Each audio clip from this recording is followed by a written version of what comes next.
fucked up. Next stream, I'm gonna give you a crazy compa mix. Listen, I'm gonna also go into some. Everybody know, come on, I gotta go. Come on, come on, come on. Y'all know about no soca. I ain't really give you the soca mix. I throw in a couple soca songs here and there, but I ain't give you the full soca mix yet. Come on, man. I know. Listen, wherever you from in this world, let me tell you this. This is about music, tradition, and let me tell you this. This is a part of who we are as individuals. Music is a part of our identity, a part of our traditions. You know how I proudly rep every single time. You know that little boy who y'all keep talking about, whether you hate him or love him, you going to see that flag somewhere back there at some point. You're going to see, I used to wear barefoot every day playing soccer in Jamaica, in Clarendon, Jamaica, my nigga. I ain't never going to let you forget that. That's part of me. I am African-American as well. I'm black. I'm here. I live here, and I love America. I've never lived anywhere else. Trust me. But music is part of our identity. It also helps convey our feelings. It also is the thing that also mentally carries us other places. So if you hear me play sometimes some Afrobeat, don't be thinking that I'm like, yo, Act don't fuck with this no more. No, Act just on this type of mood today. You look at my Spotify playlist, I play everything. Tell me something you might listen to out of the norm. Sometimes I listen to people that are just singing ballads. I got a few rock songs I like. You know what I mean? I got a few little pop, like, alternative songs. Like, who don't like Owl City Fireflies? Everybody love that song, right? Shit, you might catch me on an Afrobeat mix. I'm playing some Asake. I'm playing some, Marshall Montano, which is soca. Listen, I play everything, so, it's all good. I really say all that to say, my musical palette aside, I love following beef. So the newest beef that's really going on is it's kind of like a Jamaican UK thing. So we have Stefflon Don, who's from London, but she's half Jamaican. She's beefing with Jada Kingdom over Burna Boy pretty much, which is kind of crazy. You know I play Burna Boy every day. I'm going to simplify this beef for y'all. Jada Kingdom, she got a shout out in the Taliban remix, which I play all the time.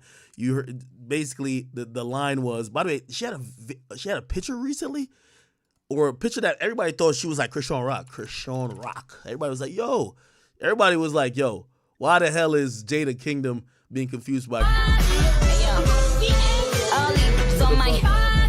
We about to get caught. So everybody was like, oh, this is supposedly Jada Kingdom, and people said it was like AI. I don't know what it is. I have no fucking idea. Regardless, a lot of people know about, in certain other parts of the world, about Jada Kingdom. She's huge, okay?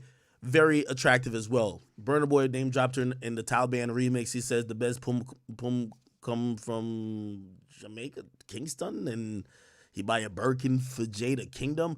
This is the girl he talking about. This woman right here. Okay, go check her Instagram out. Another Instagram baddie you can follow, whatever. Anyway, she is a musician, not just like a pretty face. She's a musician.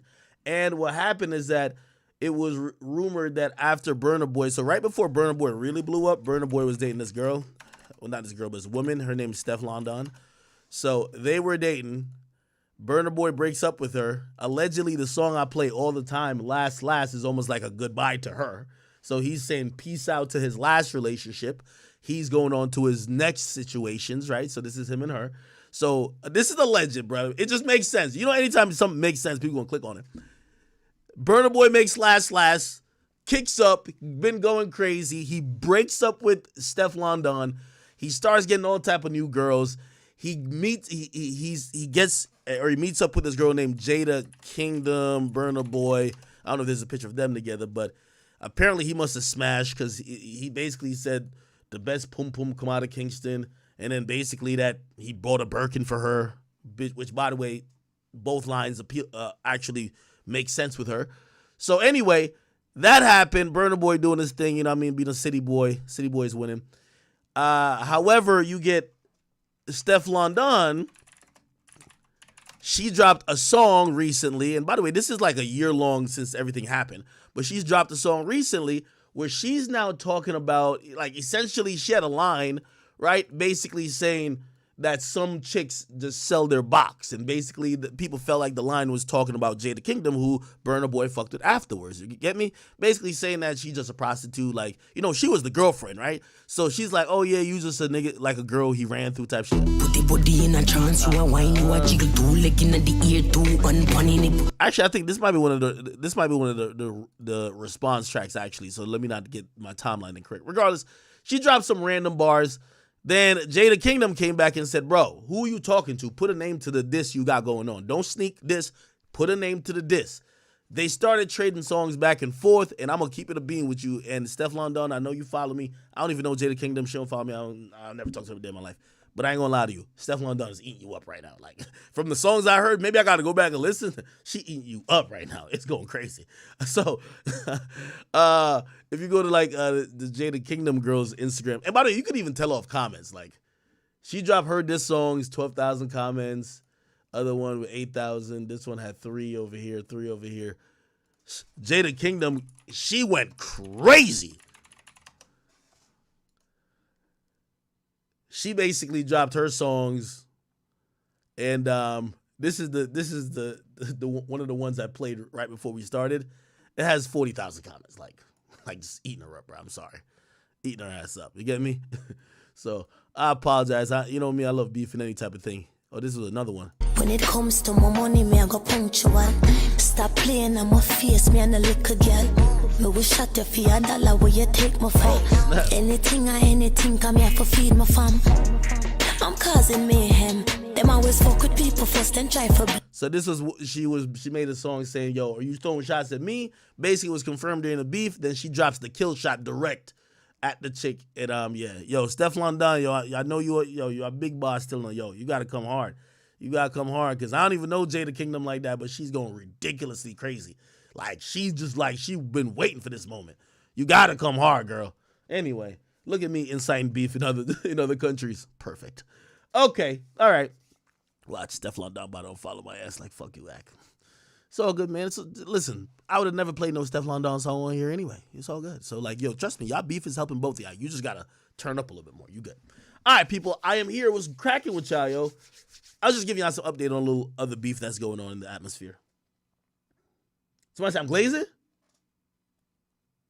Somebody says L promo. That's not a promo. Like, bro, I follow beef. I'm sorry. Like, I know who be beefing in the UK scene, who be beefing in Africa. Bro, like, I know that Burna Boy and Davido don't really see eye to eye. And I know all that shit, bro. Like, it's my job. It's my job to know everything, okay? All right. Cool. Hey, speaking of which, are we live everywhere? Oh, shit. I don't think this song is copywritten yet. Yo, I ain't gonna lie. This is the most devious move ever, okay? Chat, y'all check this out. Actually, I gotta look this up off screen. Shout out to my man, Benny the Butcher.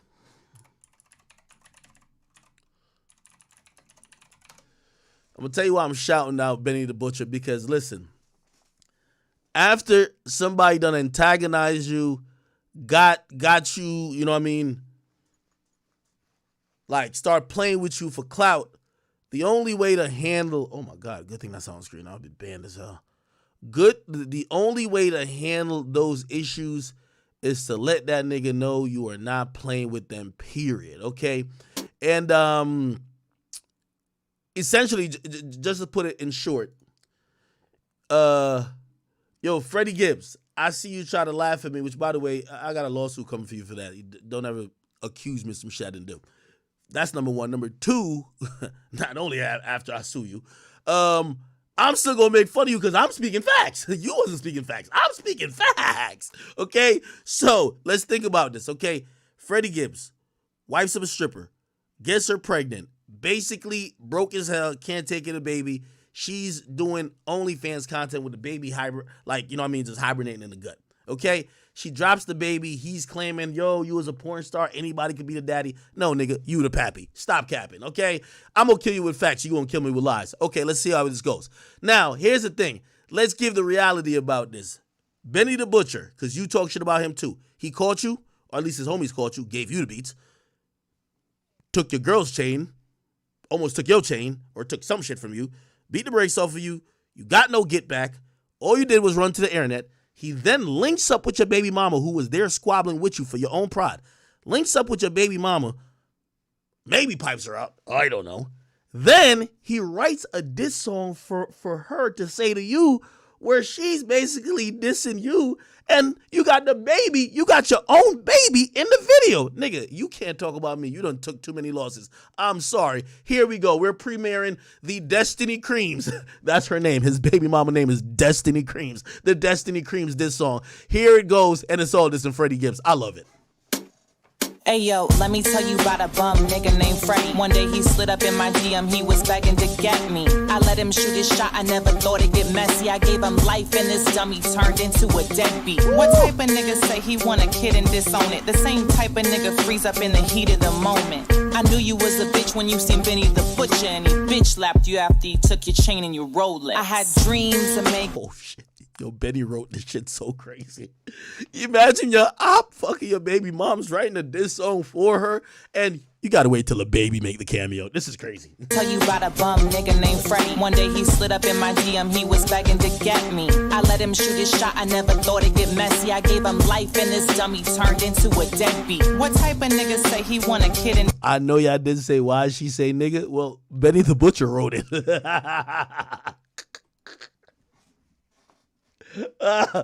Yo, you probably forget to send her a memo. Oh, maybe you can't say nigga. I can't though. Like, just don't say nigga. Say wigger. Turned into a... Wait, is she black? Could she say nigga? Yo, these days nobody cares, huh? Never thought it'd get messy. I gave him life and this dummy turned into a deadbeat. What type of nigga say he want a kid and disown it? The same type of nigga freeze up in the heat of the moment. I knew you was a bitch when you seen Benny the Butcher, and he bitch slapped you after he took your chain and your Rolex. I had dreams of making you put on a condom. I be paying your phone bill, you my new baby mama. And tell the mother of your other kids to save all the drama, cause I'm not arguing with no bitch that drives an Elantra. You claiming that the baby must be somebody else's. Maybe cause you ain't make me come like somebody else did. You broke, you lazy, you... Oh, nah. Bring out the baby! Took your chain and your Rolex. I had dreams of making you put on a condom. I be paying your phone bill, you my new baby mama. And tell the mother of your other kids to save all the drama, cause I'm not arguing with no bitch that drives an Elantra. You claiming that the baby must be somebody else. Hey, chat, you know they wanted a little act on the second verse, right? Yo, a little act on the second verse would be devious, right? Maybe cause you ain't make me come like somebody else did. You broke, you lazy, you a bum and you selfish. You cold, you crazy and you can't even help it. I shoulda never fucked with a nigga named Frederick. Nobody fucks with your music, you selling a beverage. You do. I gotta tweet this shit out. No, wait till we get the baby cameo. In comedy, you trying to get leverage. You dressing up like a bunny for the money. I get it. But let's stop with all the assumptions. It's true. Freddie got erectile dysfunction. I had dreams of making you put on a condom. No. Oh, the baby makes a cameo. Yes. I love this shit. You doing comedy, you trying to get leverage. You dressing up like a bunny for the money. I get it. But let's stop with all the assumptions. It's true. Freddie got erectile dysfunction. I had dreams of making you put on a condom. No, I love my son, but I had dreams of making you put on a condom. Freddie Gibbs, also known as my new baby mama. Pussy.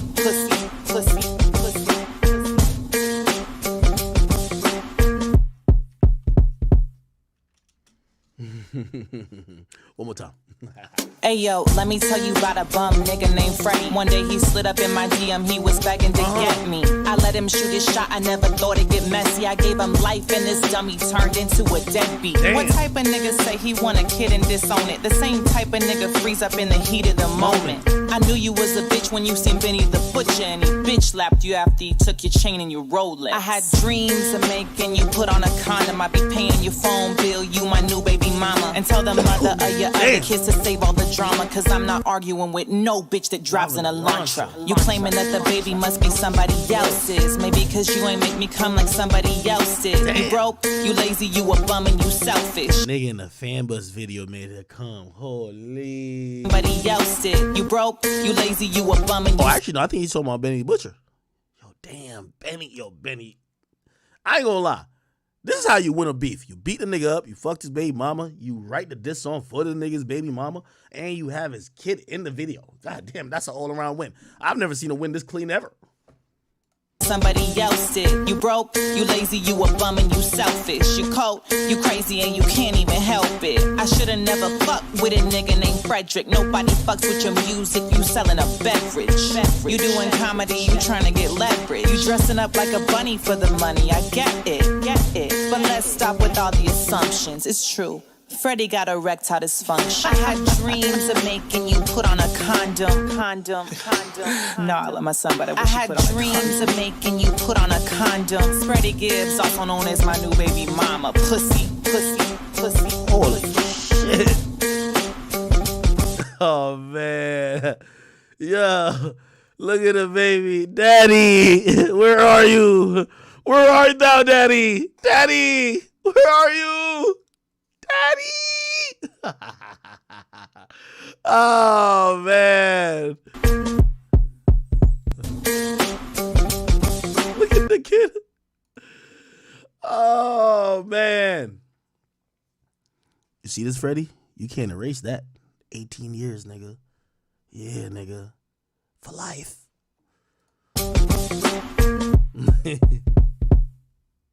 Perfect. Anyway, good little intro. That's gonna be one of my pre-stream songs. That's just fire. I ain't gonna lie to you, real fire. You know what I mean? Benny the Butcher, keep it real. Like, yo, we get to realize dudes are really good at writing songs for women.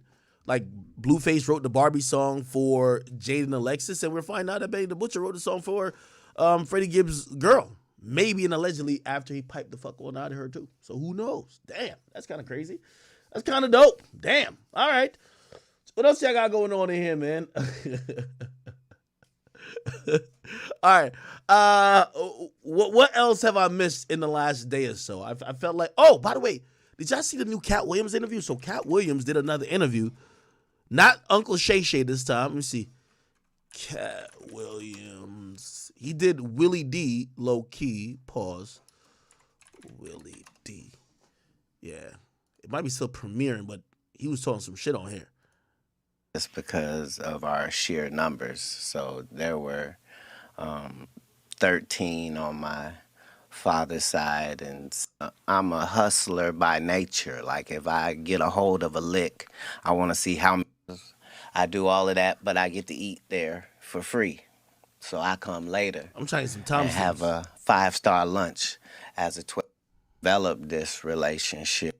Without this nose, we can tell you this is whoever it is. But with that nigga nose, it can only be niggas. Why would somebody vandalize a whole face and only vandalize one part?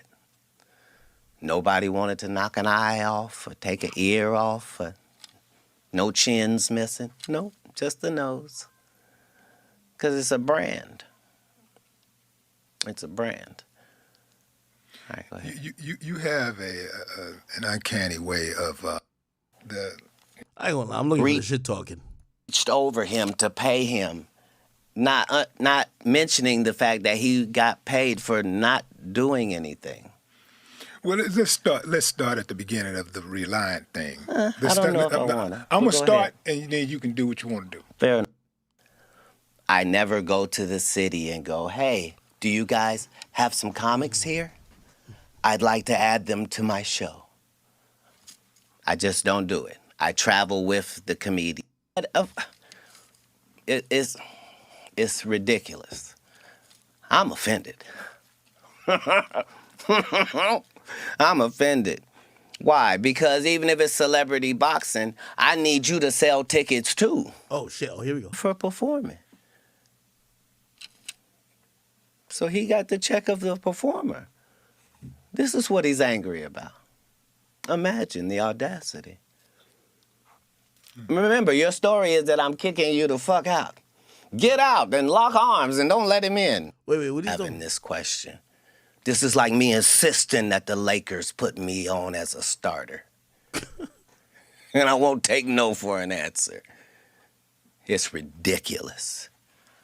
You don't even play in our league. What are you talking about? And that's before I knew who you were. Now that I know who you are, I'm just ashamed because you took something personal that couldn't have been personal. I didn't meet you. Wait, who's he talking about? I travel with the comedians that are coming to your city. We're one unit and one team when we come. That is to let you understand that no comic was fin to come join us that evening because there isn't space for it. I still have to do an hour at the end of this. There's a limited amount of time. So we could just start there. Who you talking about? Second of all, I don't care where you're from, what the venue is, how cool you are with the people that work there. Cat Williams show means Cat Williams show. That means don't nothing move but the money. There ain't no loud talking and voice raising and, how dare you? How dare you? Let me look on the advertisements and see, do I see your name or face, sir, whoever you may be? Where would you even get the entitlement to be having this question? This is like me insisting that the Lakers put me on as a starter. And I won't take no for an answer. It's ridiculous. You don't even play in our league. Who's he talking about? And that's before I knew who you were. Now that I know who you are, I'm just ashamed because you took something personal that couldn't have been personal. I didn't meet you. That's how it would have gone if I wasn't there, because the truth is, I wasn't there. All of this happened before I got there. What happened with the check?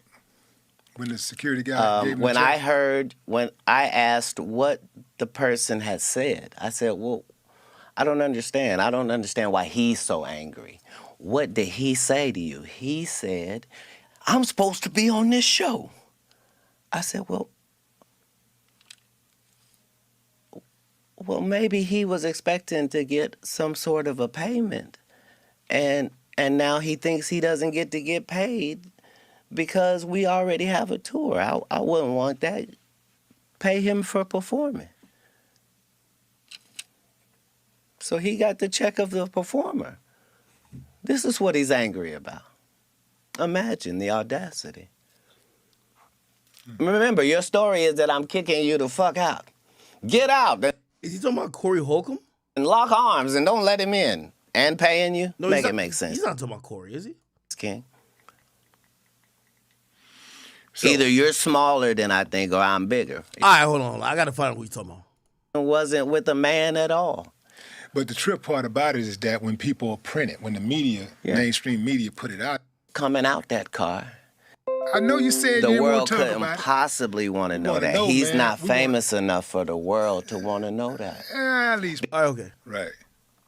See, because of that clarity you just provided, Yes. is the reason why I want to know. I think the world want to know what happened between you and Ali Sadiq. Oh, Ali Sadiq. Oh, okay. Who the hell is that? I know. Let me Google it. Ali Sadiq.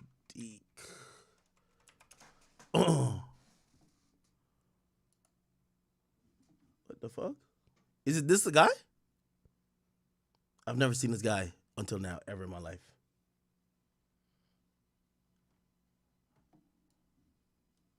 The world never wanted to know this. Yo, Willie D, stop the capping. The world didn't know who this guy is. I didn't know who he is. Oh, you said The you didn't want world to talk couldn't about it. possibly want to know wanna that. know, He's man. not We wanna- famous enough for the world to want to know that. That's right. At least pretty Because famous. my side of the world doesn't want to know that. We don't. See, Well, my side of the world. wanna here's know. the thing. What happened, man? A lot of times what liars do first is they set up a narrative and a scenario. Like Michael Blackson just got on national TV and told people, yeah, I got a beef with Cat Williams, and Cat is mad at me about this, and because I said this, and I didn't even mean it like that. And the whole time, he's never talked to me. What? That's how he feels. He's heard I'm angry. I've not had a conversation with him. It's the same with your Ali Sadiq. If it wasn't for the information that I know in my intel, I would be a fan of his like everybody else. Who wouldn't be a fan of a young black storyteller that's done time and loves his family and is a hometown guy? Like, why would he ever have any enemies in comedy? It's ludicrous. But if you pick the actual king, then make sure that your story's correct. And unfortunately, his story's not correct. No matter what he says, he never met me. He made it disrespectful that a security guard that was 6'7" reached over him to pay him, not mentioning the fact that he got paid for not doing anything. Well, let's start at the beginning of the Reliant thing. I don't know if I want to. I'm going to start, and then you can do what you want to do. Fair enough. But I think for the sake of the audience knowing, just Tell them having who an Ali idea of Siddiq what we're is talking first. about. Ali Siddiq is a comedian from Houston that's based in Houston. A very fine comedian. Very fine comedian. Yes. Now, Ali said that he went to Reliant Arena and he was on the same show as you. He showed up, and the security stopped him from entering the building. And they said, and then somebody told him, Cat didn't want you to come in. And then at some point, somebody else came and gave him a check. Another security person reached over somebody's shoulder and gave him a check. He said that the people that were the working security locked arms to prevent him from walking inside of the building. And he thought that, you had a problem with him. And he said he didn't know why look you at had a Cat's problem face, with bro. him. And to this day, he don't know why you have a problem with him. That was the. It'd be nice if that was the story. So now, if that's the story, then let me see if I got this correct. A guy I've never met was supposed to be doing a show with me. And I got so angry, even though I hadn't met him, that I had security keep him out of the building. See, that's the problem with lies. They're faulty from their inception, sir. I'm the person in the story that doesn't have a grudge to feel. I don't care why I didn't like Cat Williams. I would get to the bottom of it. This is not one of those stories. First of all, the actual truth of this matter is every city that I go to, I already have the comedians who are opening up for me. Not just this tour, but for the 17 100 city tours previous to this. I never go to the city and go, hey, do you guys have some comics here? I'd like to add them to my show. I just don't do it. I travel with the comedians that are coming to your city. We're one unit and one team when we come. That is to let you understand that no comic was fin to come join us that evening because there isn't space for it. I still have to do an hour at the end of this. There's a limited amount of time. So we could just start there. Second of all, I don't care where you're from, what the venue is, how cool you are with the people that work there. Cat Williams show means Cat Williams show. That means don't nothing move but the money. There ain't no loud talking and voice raising and, how dare you? How dare you? Let me look on the advertisements and see, do I see your name or face, sir, whoever you may be? Where would you even get the entitlement to be having this question? This is like me insisting that the Lakers put me on as a starter. And I won't take no for an answer. It's ridiculous. You don't even play in our league. And that's before I knew who you were. Now that I know who you are, I'm just ashamed because you took something personal that couldn't have been personal. I didn't meet you. That's how it would have gone if I wasn't there, because the truth is I wasn't there. All of this happened before I got there. What happened with the check? When the security guy gave him when the check? when I asked what the person had said, I said, well, I don't understand. I don't understand why he's so angry. What did he say to you? He said, I'm supposed to be on this show. I said, well,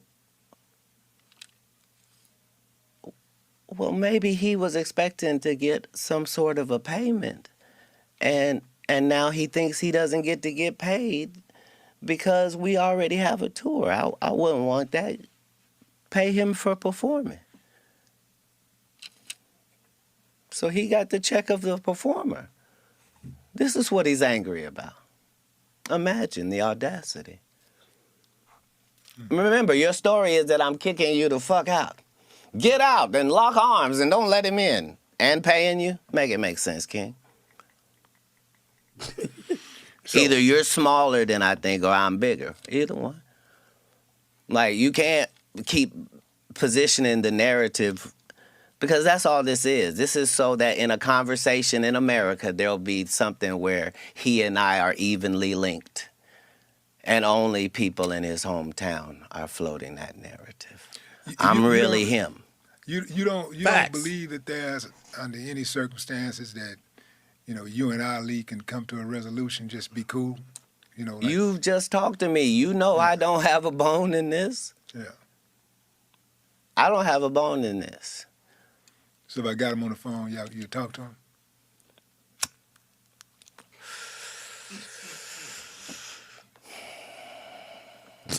I would have gave him the celebrity boxing match he asked for if I thought he was a celebrity. Oh, shit. Come on, man. You know Ali a celebrity. Come on, Sir, Cat. I'm not talking. Cat. I didn't mean that disparagingly. I meant that in ticket sales, my nigga. Ticket sales. That's what I meant. I mean, I'm doing 7,000 in your hometown while you go do 300. I'm not being disrespectful. I'm talking statistics. I'm talking about the biggest and baddest thing going. And you, a person trying to get in, why would you be mad? It's ridiculous. I'm offended. I'm offended. Why? Because even if it's celebrity boxing, I need you to sell tickets too. I need you to sell these pay-per-view numbers, my nigga. I know I'm bringing it. It's more people that want to see me get laid out by you. And the fact that an upstanding and righteous gentleman like yourself is in that position with the only thing trying to be righteous in our lane is just more machinations of the devil. You should have a much better backstory when you pick me as an opponent. You know what, man? I'm glad you at least, addressed it, because Let me see who else. So Ricky Smiley said, doing the right. I ain't gonna lie, I could hear this nigga cuss out Ricky Smiley and them niggas for life. It's just too hilarious. 1,000 known comedians in America that you could have went to, and they would have told you, this is against my character. I am known for confronting my issue head up, be it Satan or his affiliates. I don't care if you 6'6". I don't care if it's 5 of you. I don't care if I'm guaranteed an L. I don't care if you put a gun in my face. I don't care about none of that. I care about doing the right thing as I see it in that moment. Yeah. Man, how did you get on in the first place as far as like with the movie thing? Like, I know I'm skipping over the comedy, but how did you get on with the movie thing? Like, specifically, I want to know about Money Mike. I want to know how you got that role. Right. So here's the whole thing. Liars always come up with terrible lies. So Ricky Smiley says, yeah, Cat was supposed to play the Santa Claus and I was supposed to play the pimp. Liars always have ridiculous narratives. Nobody in America can imagine that a real movie studio would cast 5'5", 145-pound Cat Williams as a fucking Santa Claus, number one. Number two, Ricky Smiley was finna play a pimp. Really? Ricky Smiley has played a woman more times than Ricky Smiley has played a man. He's played Bernice Jenkins 5 times. I got it in my contract that I don't work with Ricky Smiley unless he's playing Miss Bernice Jenkins. Get out of here, man. That's in your contract for real? I make my contracts, sir. Oh, When you're the master of your masters, Who the hell is Bernice Jenkins? Is this a real person you mentioned? Bernice Jenkins. Oh nah. Oh nah. Oh nah. Say it ain't so. Oh nah. Nah, when that boy right, man. That boy right. Everything else is subservient. That's why we have control. That's why we're hated, because there's something to hate. But anyway, so Money Mike, this is my first audition, not just my first movie. It's my first audition. The reason it was so great is because they allowed me to do what I wanted to do, and I needed to do things. So I needed to pick the wardrobe for the character. So Money Mike's wardrobe was impeccable because I designed it, and they made it so. I picked out the car, the color of the car. They had a guy playing a pimp. I need this to be an actual pimp. We need Bishop Magic Don Juan. Everything I had to do, me and KD Albert, who played Donna, and Terry Crews, it was all of our first project, and my job was to make sure that we came off as if we were seasoned actors. And so I put everything I had into that movie, to the point where in the script, Money Mike is raped in the bathroom. Cat Williams changed that. Why? Because there's no way. What do you mean, Cat? There's no way. What are you saying? I'm saying in a place that small, I'm not rapeable. I don't care what has to happen. That's what will happen. And so that's how it changed and became a great movie. And just the thought process that maybe Ricky Smiley was going to do that, it is laughable. But yeah, that was going to be my only movie. So I had to do everything that I could do to make sure that it went the way I needed it to. And I've done that in every one of the 60 movie roles that I've done, in the 50 network television roles. Man, I'm glad you stood on that, man, because it's a lot of people who would not have. People get blinded by that bread, man, or that opportunity. Living it, you see it. Yeah, like this is that. not tumultuous. Okay. Listen to 9 Inch Nails, and I could listen to Prince. The slight amount of advertisement that they allowed me to do, and the fact that in a place, Same comedian tell the same jokes, 100 times in a row. you let a rapper rap the same songs, though, and you let a singer sing the same songs, the classics, and you'll allow that. And so yeah, but funny is supposed to be spontaneous, so that's the difference. Well, understand that comedy has its roots long before social media. So before social media, you might have heard that this comedian is funny, right? And somebody might have told you what he said, but it didn't sound that funny to you. They just told you what he said. But when you see him in person, oh, he's hilarious. And so comedy always had a cycle where you showed. You know what I like about Cat? He's really a brilliant orator. Yes, comedians had gotten so lazy that they were doing one great set that they had on Comic View or Def Jam, and they were touring that for 15 years without changing it. And so we made it a part of our effort to push the fact that you should be writing new material and shaming the community into it by just, I'm going to keep putting out these specials and it's new material. How long are you going to continue to tell these jokes? Because in a minute, 100 cities. It'll show you a whole new side of you. It's very important. It's very important. For that long. Well, you're outmatched.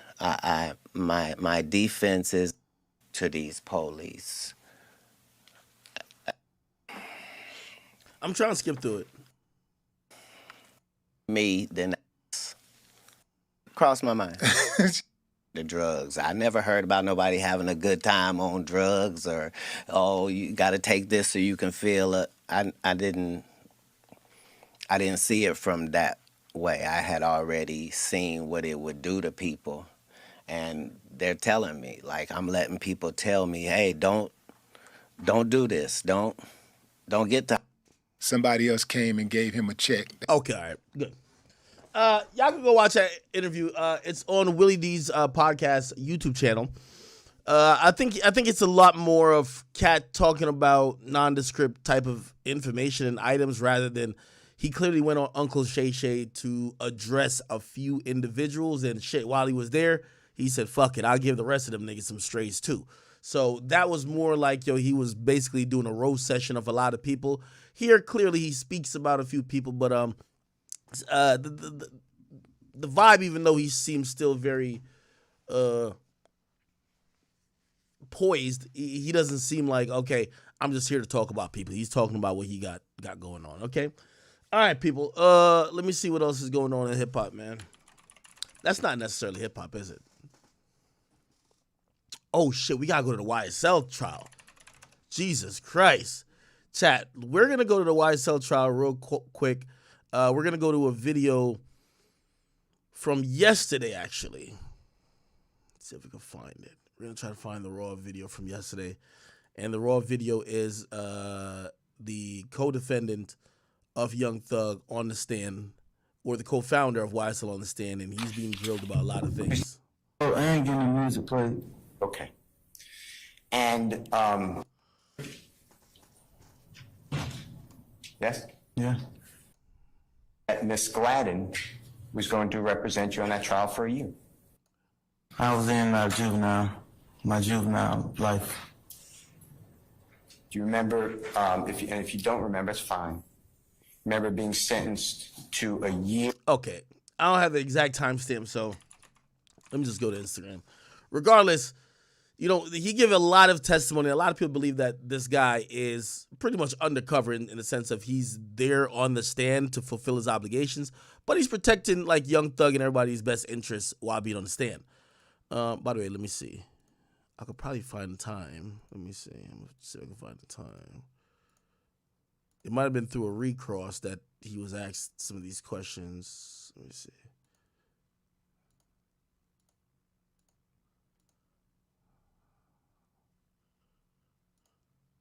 I'm trying to find it. Can't really. Give me a second, though. I got to find the time where you can see the bailiff kind of standing behind him. So maybe it's the day before that? Oh, that was part 2. Damn, these trials are long as shit. This was part 1. Okay, so I guess this is when the state ended their cross. A member or right here. associate of Young Slime Life Gang?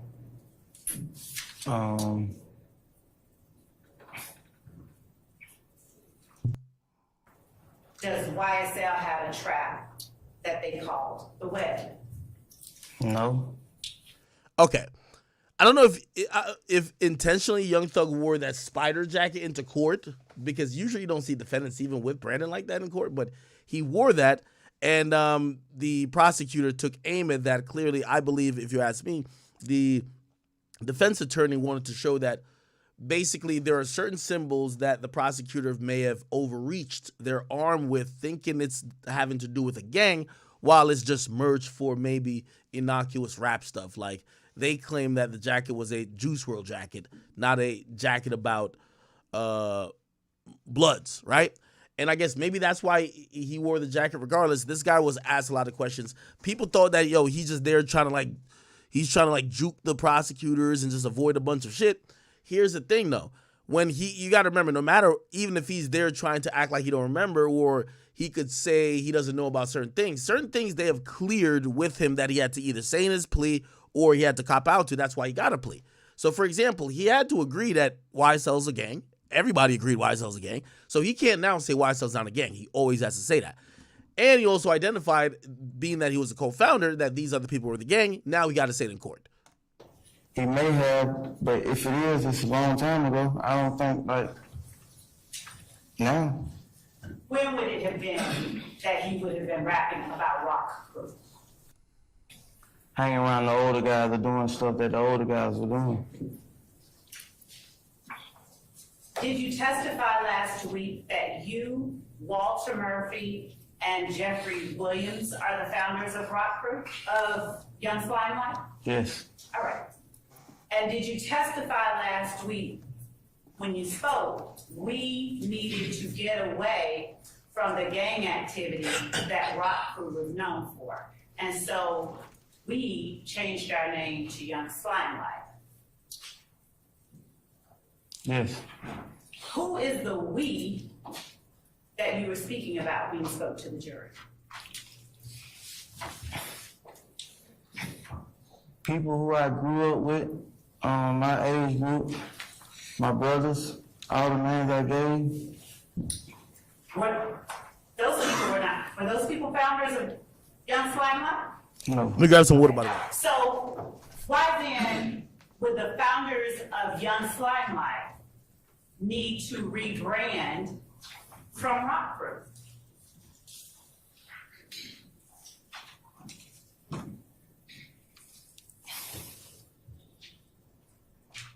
Why did I rebrand from Rock Crew to YSL? You said last week, you did not, Yes. that you did not say you, Yeah. you said we. So why did we, as you put it, need to rebrand to Young Limelight? So that using the we word wasn't even like intentionally. That's just the direction I was saying. What does that mean?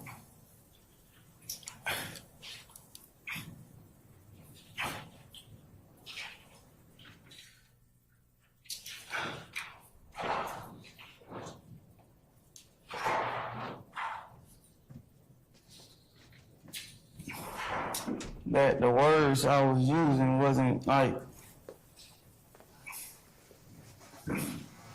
thought out or like I'm just answering your question to the best of my ability. Okay. Were you trying to be honest at that time when you said we needed to get away from Rock Crew? I'm being honest the whole time. Specifically, when you spoke of the we that needed to get away from Rock. Yes, I was being honest. And do you recall what you said about needing to get away from Rock Crew being known for committing criminal street gang activity? Yes, we as in everyone who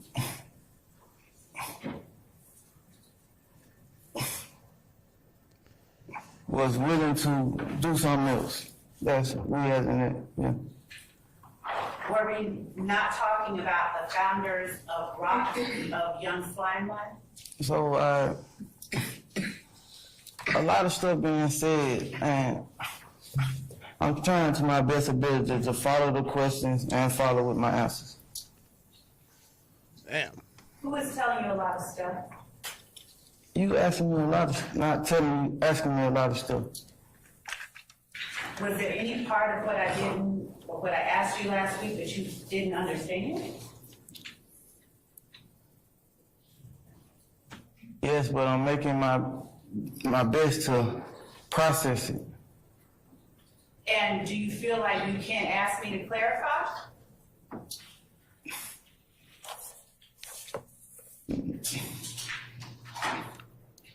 Not without like,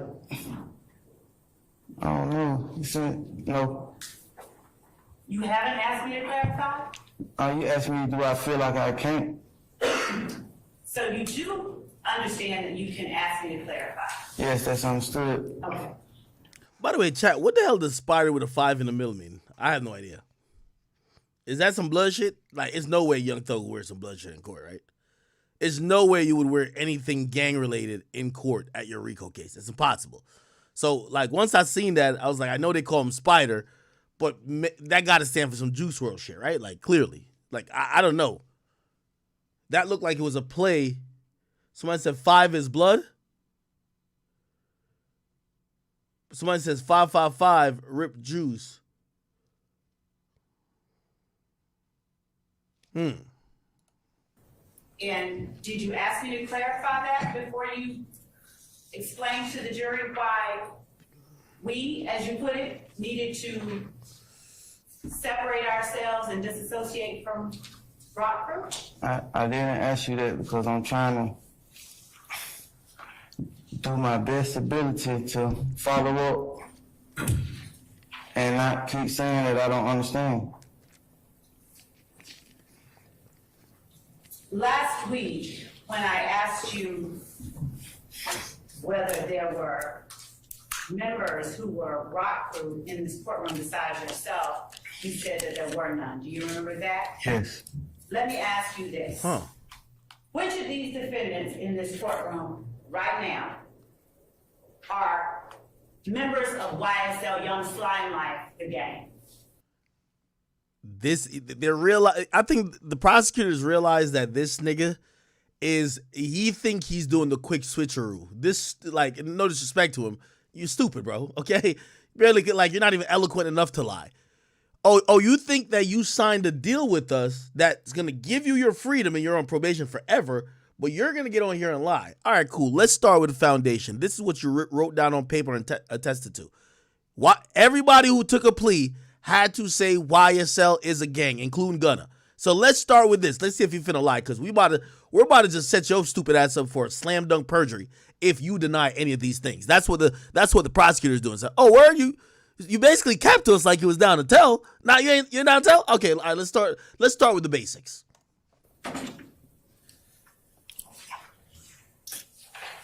Which I don't know if he realizes everything you've said before, acting like you don't know. Slime stands for slug life, all that bullshit. Once you start calling niggas' name out, they gonna call you a snitch anyway. All of them. Ooh! Wait, he said what? Separate ourselves and disassociate from Rock Crew? I didn't ask you that because I'm trying to do my best ability to follow up. You said thug, so you do call Jeffrey Williams Slime Life the gang. So who in the courtroom is a member of it? All of them. And by all of them, would you please call them by name?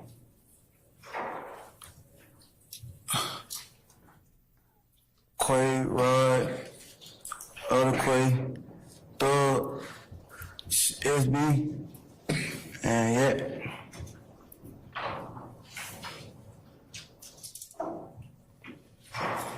You said thug, so you do call Jeffrey Williams thug? Yeah. And Yak, is that Diamante Kendrick? Yes. SB, is that Shannon Stillwell? Yes. The two Quays, is that Marquavius Huey? Yes. And Camarvius Nichols? Yes. Lil Rod, is that Rodelius Ryan? Yes. All right. Now, does telling on your friends to a jury make you a rat? Hey, this is what happens when you agree to snitch and you try to get up there thinking you could ballerina dance with the prosecutor. She was trying to give you it lightly earlier. Hey, you're going to test a certain shit. I ain't going to make you say nothing too wild, but basically the jury going to get it. They don't get the context. Oh, I don't remember. I don't know. What? It don't mean that. I think it means some other shit. What? Oh, I don't remember. You know what they're playing now? All right, you're a fucking snitch. We're going to make it black and white. You're snitching. Facts. That's why you can't play with a prosecutor, nigga. She just asked the question where you told on, hey, who's in the gang? And we're talking about the gang, not the record label, the gang. You named everybody, and you're saying thug is Jeffrey Williams? Perfect. Got it on file. Now we're going to ask you, you just told on your friends. Is that snitching? Look, he confused as hell. I don't know. I've seen him do it. Why don't you know?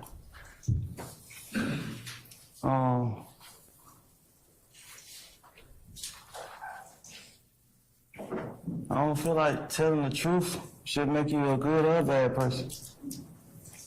I don't know. I'll just start. Do members of YSL call Jeffrey Williams King Slime? Yes. He's trying a lot, but this prosecutor tired of this shit. And is Slime Life Shorty a part of YSL? Yes. And when we say YSL, are we still talking about Young Slime Life? Yes. Is Slime Life Shorty's real name Mooney Lee? Yes. Is everything YSL raps about make-believe?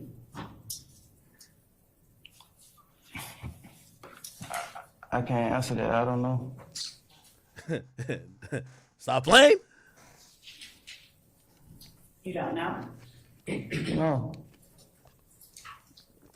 You don't know whether any of what YSL raps about is true? I will rule the objection. I mean, I don't know if it's true. They can rap about the amount of money that they have, and I don't know the amount of money that they have. I did not ask you if everything was true. I asked you if everything they rapped about is make-believe. I don't know. I don't know if they telling the truth or telling a lie. I don't know.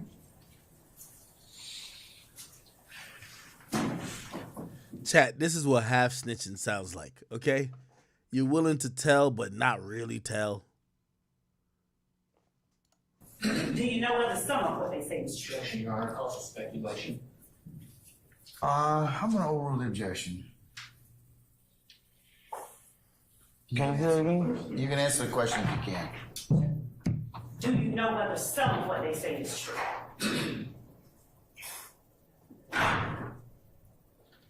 It could be some truth in some of the songs. That's not what I asked. Do you know, nigga? I asked if you know whether some of what they say is true. I don't know. You don't know whether you know? I'm asking if you asked me, did I know if some of the stuff, I don't know. I can't, I'm not in their head, I don't know. I don't know the answer. Have you heard Jeffrey Williams rapping about Rockford? Yo, how come every time this nigga hear a question, it's like he's trying to get to a place in his brain to find the answer. He's like, wait, I never heard this question before.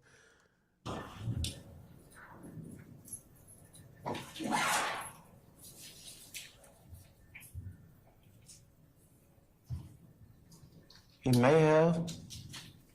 That's a long time ago. How do you know it's a long time ago?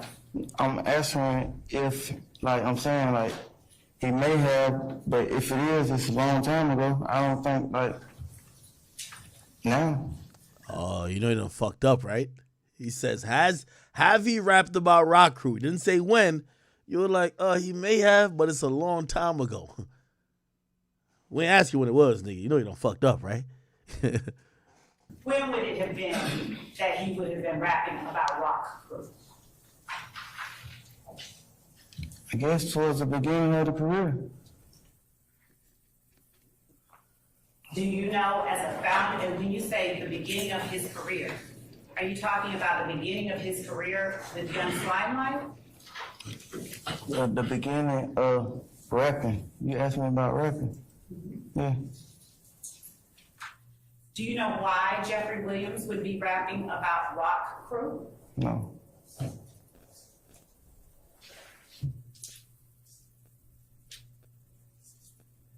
You testified that you associate often with Jeffrey Williams, Thug, SB.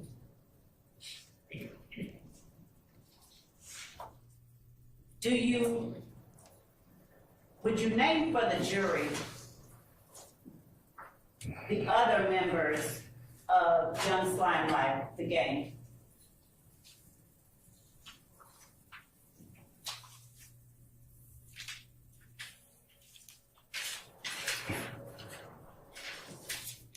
Is Christian Eppinger a member of Young Slime Life, the gang? I really don't even know him. never seen him? I seen him. Does he have YSL tattooed on his face?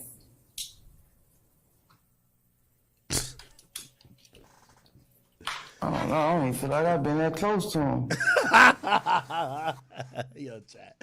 Yo, this case is a joke. This nigga went up here to... Yo, this nigga funnier than Cat Williams. This nigga, he said... So he's tattooed on his face. I've never been that close to him. Till I study him, I don't know him for real. Why was it that you chose to put YSL and permanent ink on your body?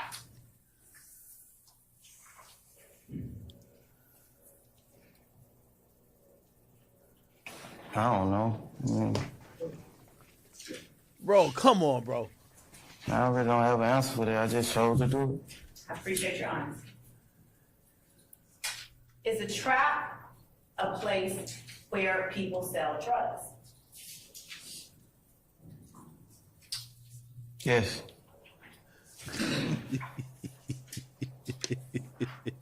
Does YSL have a trap that they call the web? No.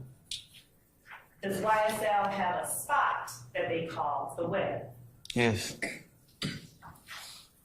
What is the address of the web? 2531 Brownsville Road. 2531 Yeah, if I'm not mistaken. 25. Brownsville Road? Yes. Yo, this nigga really half snitching. This is crazy. Do YSL members call Jeffrey Williams Spider? Yes. Yo, half snitching might be worse than full snitching. Hey, chat, what's the Addy? 2531 what road? One of y'all gonna have it.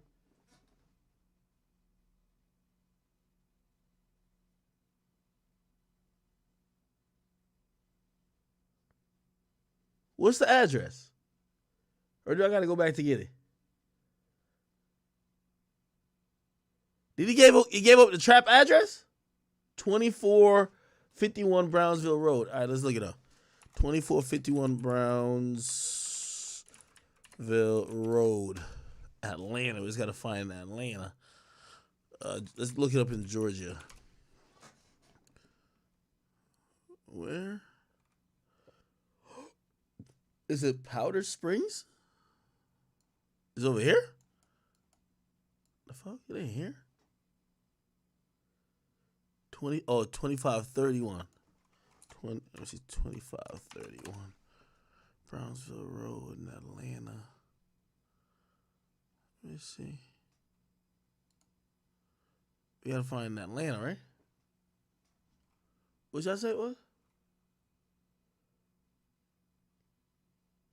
2531 Browns Mill. Okay, Browns Mill. Stonecrest. Okay, we got it. Stonecrest. Here we go. We got the trap, chat.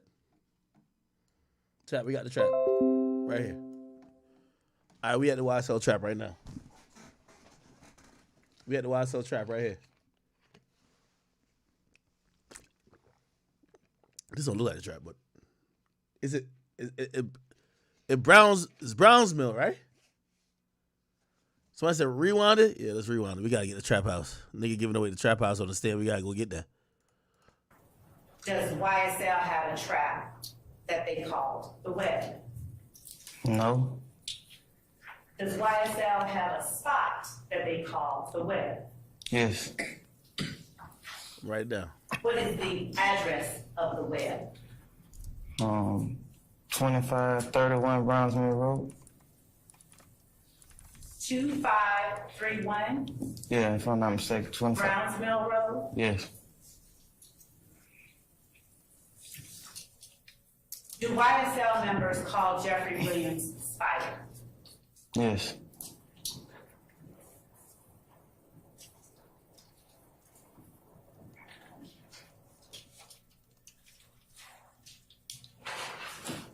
Going back to other members of Young Slime Life, would you tell the jury whether there are other members of Young Slime Life that you associate with?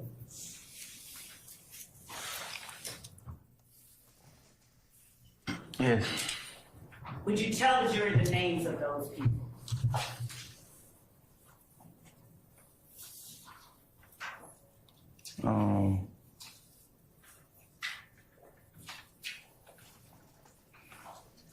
Do you associate with Mooney Lee? Yes. How often do you associate with Mooney Lee? Austin. Do you associate with Quantavious Greer? Yes. How often? Austin. Is Quantavious Greer Young Slime Life? Yes. Is he a member of Young Slime Life again? Yes.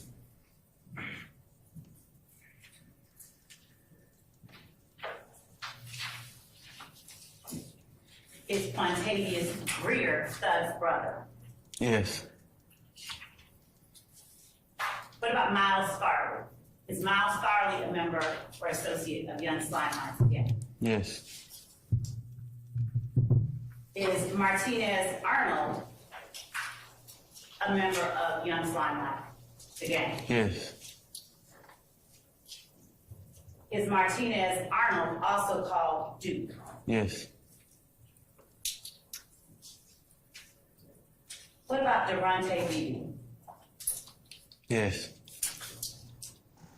Is Durante Beebe called B also? No. What do you call him? BB. And Beebe, is he a member of Young Slime Life again? Yes. Damn. Is Javaris Bradford or Tuda a member or associate of Young Slime Life again?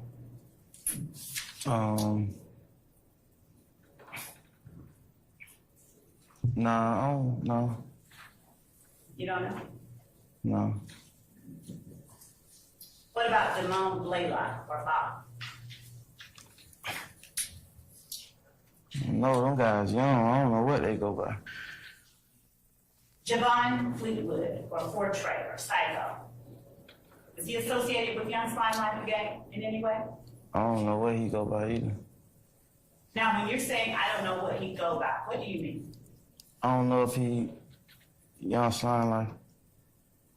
Do you believe that he may be something else? Nah, but I don't know. I just don't know if he say that he Young Slime Life. Hey, did you hold your no microphone? You got a microphone, no microphone. Yeah.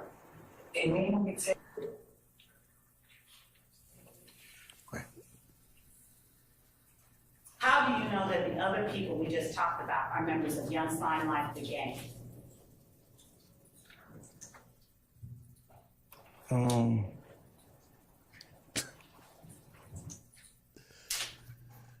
Yo, it hurts to watch a nigga struggle to think. It's like he's struggling to think, bro. By association, I guess. Can you explain? Cause we all hang with each other. Demekion Darlington, is he a member of Young Slime Life? Yes.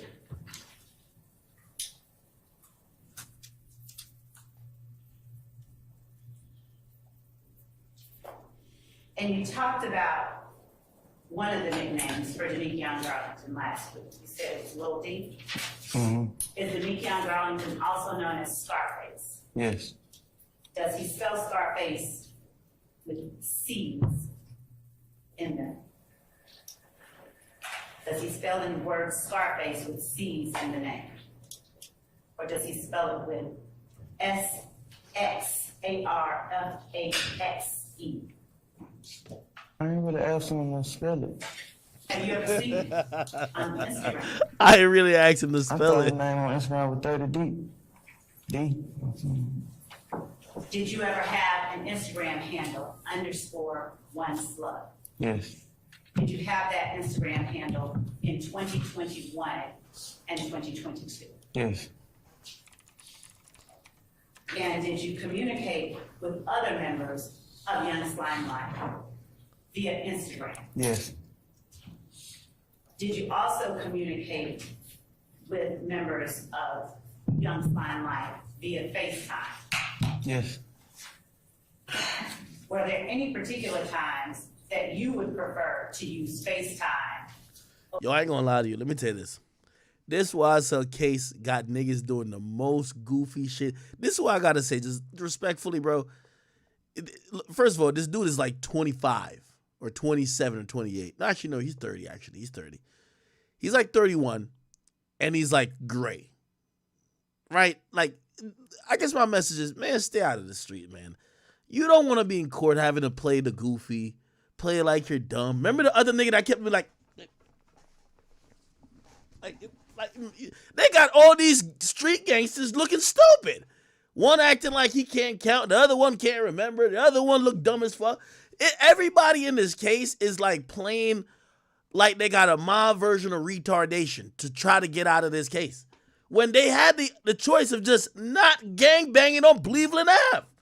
That's my whole thing. This thing is in court just like acting like an idiot. The other dude, remember the one that couldn't, he was like, the whole time, he acting like a fucking idiot. Other niggas on the run. Bro, this case is just showing us that gang banging don't pay. The only person rich from this is Young Thug. And the other nigga that was rich, he told and got out. The rest of these guys can't afford lawyers. Over a regular phone call? Yes. What time would those be? When you're talking to members of YSL? Oh, jeez, that's the microphone. So much time.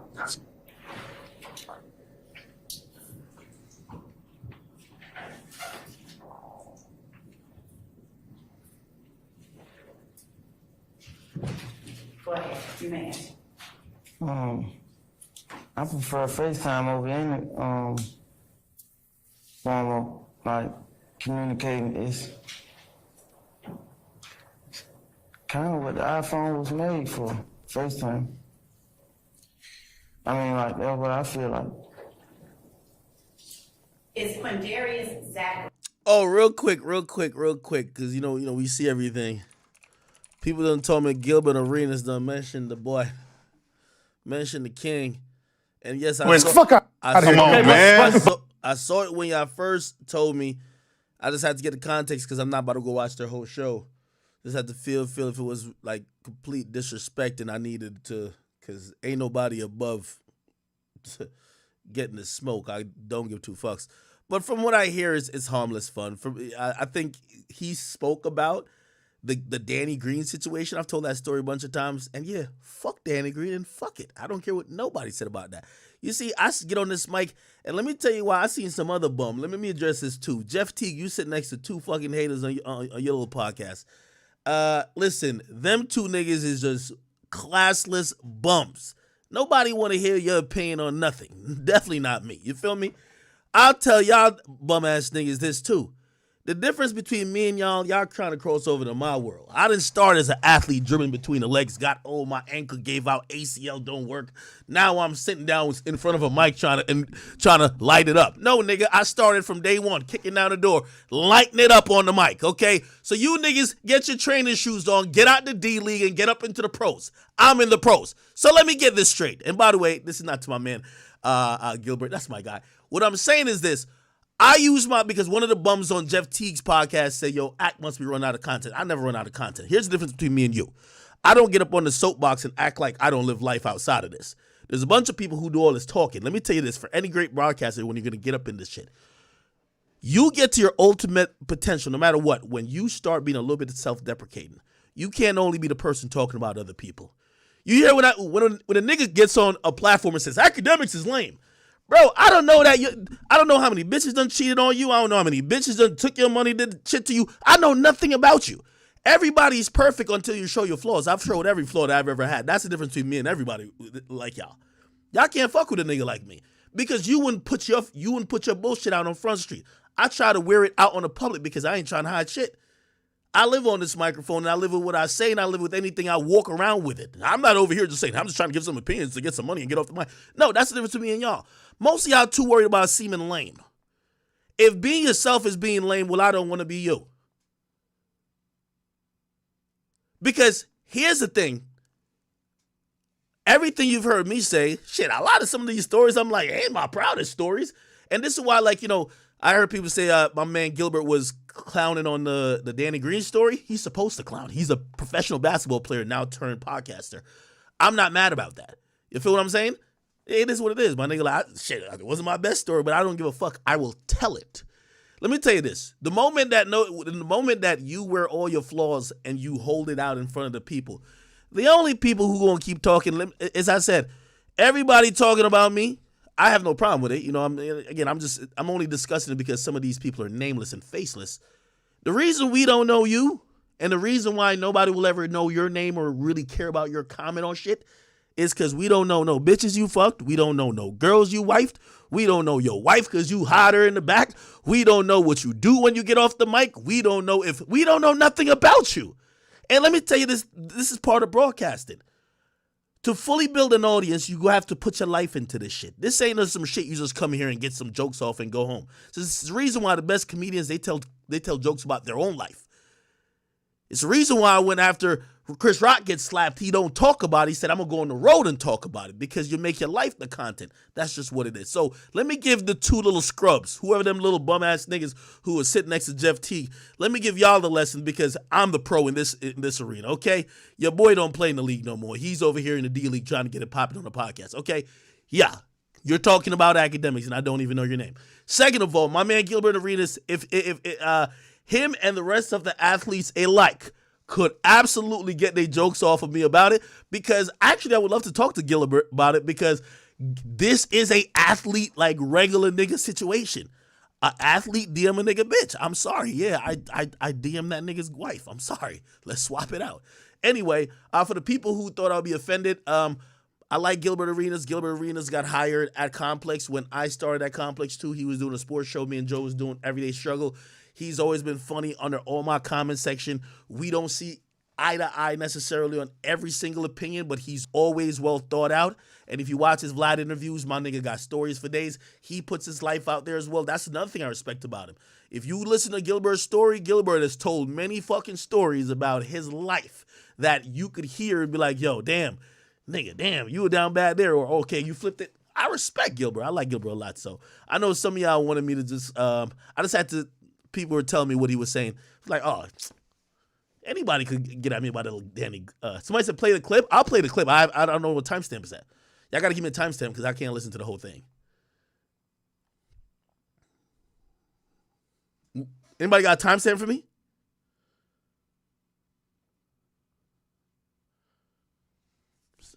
So, and by the way, I'll even play the clip of what I said too. By the way, I'm glad people in the sports world is talking about it. That's kind of dope. Somebody said, I snitch on. Bro, listen. I keep telling y'all to live y'all life. Y'all want to make Akademiks some superhero? I'm just Akademiks. Yes, I told on Danny Green to his wife, I would do it again. The next time I'm going to DM his mama. Danny Green won't ever DM nobody who even friends with me no more. I'm going to DM his mama, his dead grandmama. I'm going to DM everybody he ever knew. Listen, I'm like that. I'm sorry. Don't try to make up a persona for me. This is the problem with the internet. The internet think I'm trying to live up to be this image. No, I'm just me. Y'all are watching me. This is the Akademiks life. This is the academic show. This ain't Akademiks trying to. This is why let me separate myself from, like, listen, I don't got no course. I'm not fresh and fit. That way y'all be like, hey, he's this of a man. One day I'm a pimp, the next day I might be simping. It been like that. I am nothing what y'all niggas should be saying. Ack is his perfect thing. Ack ain't shit. Ack sometimes is great. Ack is a bitch, then Ack is a real nigga. All in one. Whatever day, whatever moment, I'm a different person. That's how it be. Don't put no expectation on me. I'm living my life. I don't get online saying, damn, niggas say you should be like. That's just what it is.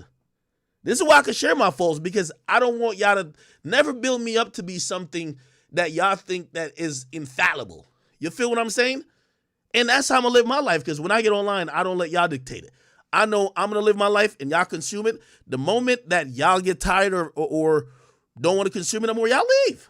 The moment it's boring for y'all leave. So that's why I live my life how I want to live it. Okay? If anybody has timestamp, I would love to see it. Somebody says, Ack, you the prize can't be here tricking. I'm not a trick. By the way, I despise that label. I'm not a trick. Like now here's the thing, and I'll probably talk about this on a Vlad interview. Maybe he'll ask me this question. Tricking to me is buying things for a woman for either sexual access, but it's not your girl. To me, if you have a girlfriend and you buy her, I don't give a fuck what you buy her. If you buy your girlfriend a gift, that's not tricking.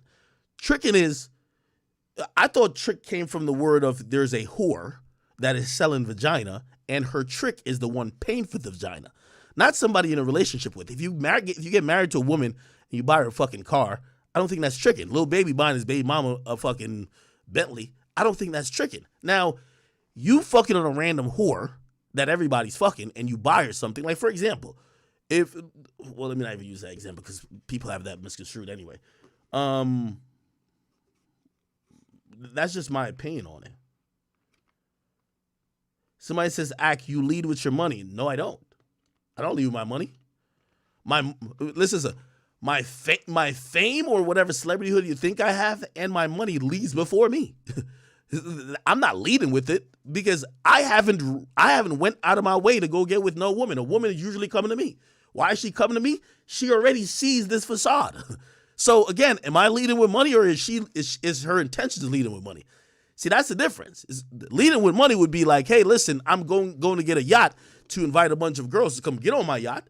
And hopefully when they get on my yacht, now they will give me a chance. No, these motherfuckers see the idea of academics and they want to come hang out. It ain't me. I'm not leading with it. Nigga, what you want to be like, hey, I'm Livingston Allen, I'm like incognito? No, nigga, they all see this. Sorry. Leading with money is very different. You know what I mean? Leading with money is saying, yo, I'll tell you what leading with money is. Say you a rich guy, but you're not famous. You DM a girl and say, hey, yo, I'm going to Bali this weekend on my private jet. You want to come through? That's your way to get her to hang out with you. You led with money to basically tell her, hey, come to this really attractive, costly thing that me and you could hang out. So I led with the money to get you here. Now I'm hoping, yeah, that's leading with money. Like if a girl wants to hang out with me or if a girl wants to see me or whatever the case is, how necessarily is that leading with money when it's not like who I am is probably more even important than that? You know what I'm saying? Somebody says YouTube. Do we get disconnected? Somebody said, don't act like you don't throw success in bitches' faces, be honest. Nigga, I'm successful. Yo, here's the thing. Brother, this ain't like 8 years ago. Like, listen, the name there's no bitch hitting me up like, yo, I never heard of you ever in life. No, my nigga, like, it doesn't happen. And with the exception of maybe, I can't even think, with the exception of maybe one or two girls, most women that I've ever really linked with for a good while, they approached me in reality. So this is what it is. All right. Yo, if you got a timestamp on this thing, shit, let me see. Man, I'm trying to figure out still what happened actually that made it all go down. He was mad she didn't show up like Coretta because she white. Fuck happened? They're telling me, yo, what's up? Okay, if y'all got a clip, I'll play it, but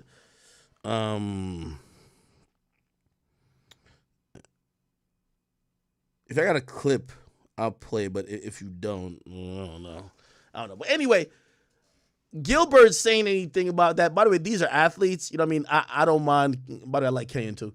I don't mind them roasting that idea. Some of y'all really think that like some of that stuff like really matters to me like that. No, nigga, I told that story to be funny, and it is true, and I will do it again. And shit, I just wish it was a more lit player. Well, actually, I didn't wish it was a more lit player because it was a more lit player be in the league, and I wouldn't tell the story until he got out the league or until he started doing bad.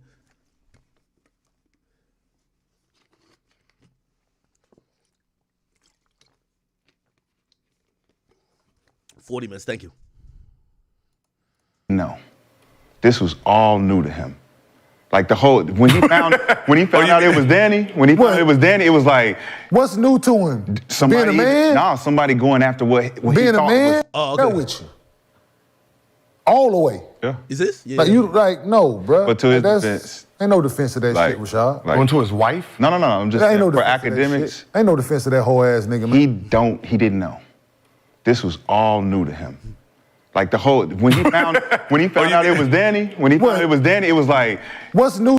Yo, the only reason why Kenya's saying this, Kenya niggas been snitching on you too. It's all, yo, y'all NBA players be thinking y'all too lit, man. I'm sorry. Nah, y'all athletes stay away from me, nigga.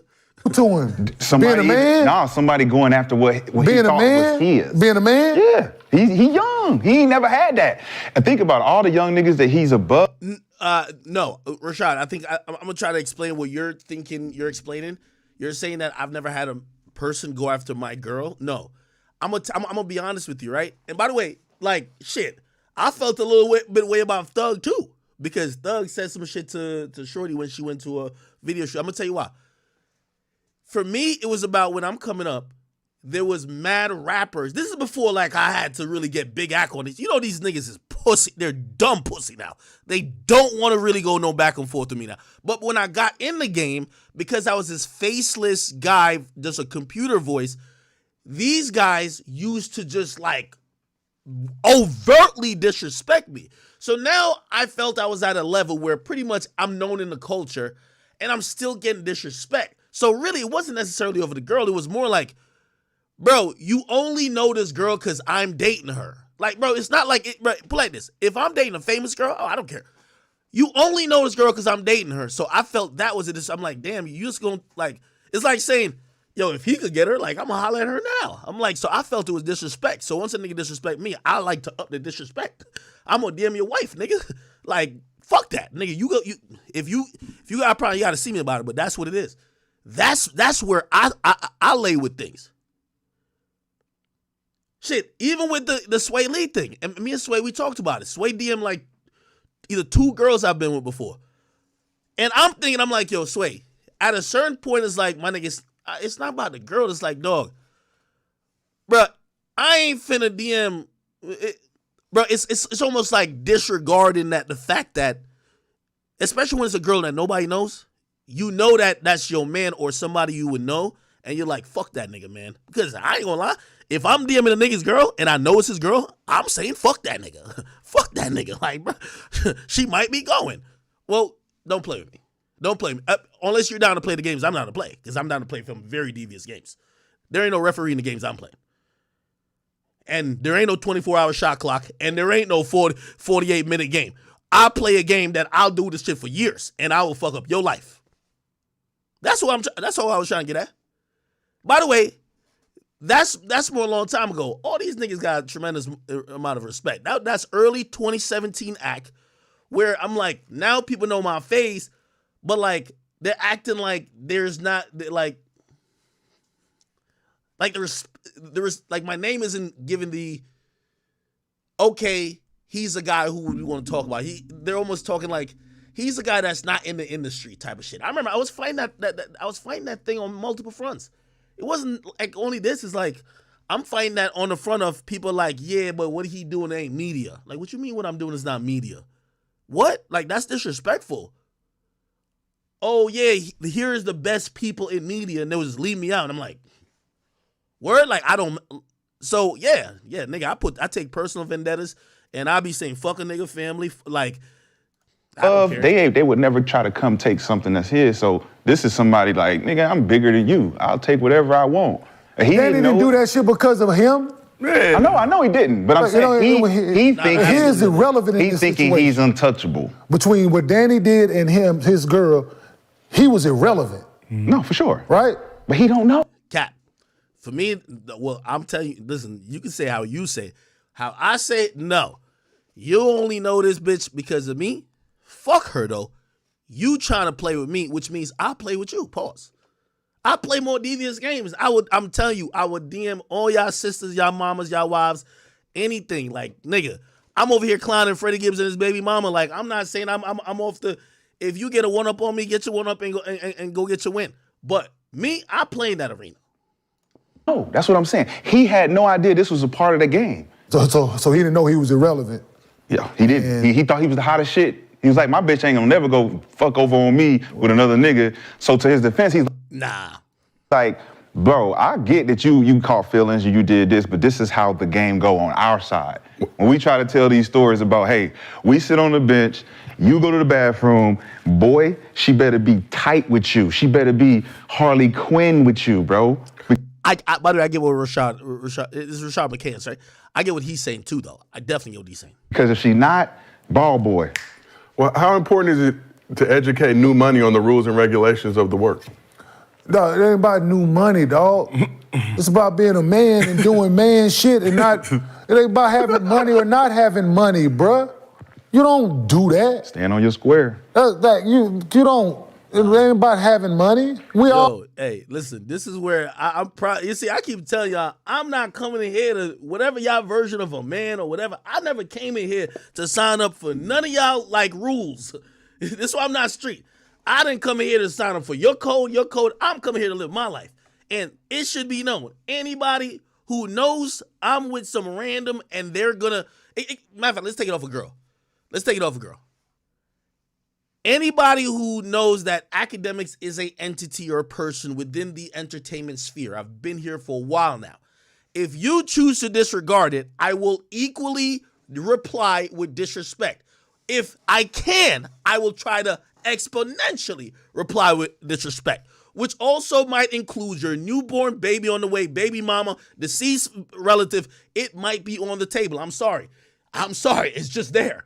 I'm sorry. Like, hey, this is just how I'm moving. I'm not trying to be y'all. Don't try to be me. I'm just trying to be myself. Okay? That's it. Oh, they grew up. No. But he said he did some sucker shit. Yeah, he said I did some sucker shit. He knows. He knows. It was some sucker shit. But I was glad I did it. He knows. Yeah, I mean, he probably knows now. He probably in real time because I think No, I knew then too. he probably felt stupid because what ends up happening is if you let it play. She said Oh, she didn't even believe me. She didn't believe me, no way. So I was like, oh, check his phone. He had to take it a step further. You really think he gonna let his girl take, man, what's wrong with you? He said, I want to make that nigga pay. Don't ever come in my deal. This ain't you. Yeah, and just to, once again, that is, I still had a mentality, but the reason why I was acting like that mostly is because I'm a new guy in the industry and I constantly am feeling disrespect from people who are either seeing my presence but not acknowledging it. Whether it's my peers who are saying, hey, shout out to all these media niggas, and they act like I don't exist. And I'm like, I'm not here. Or now, people are watching you because I'm seeing the numbers. I'm like, bro, there's months that I did more numbers than even the Breakfast Club. Everybody and their mama's listening to Akademiks, right?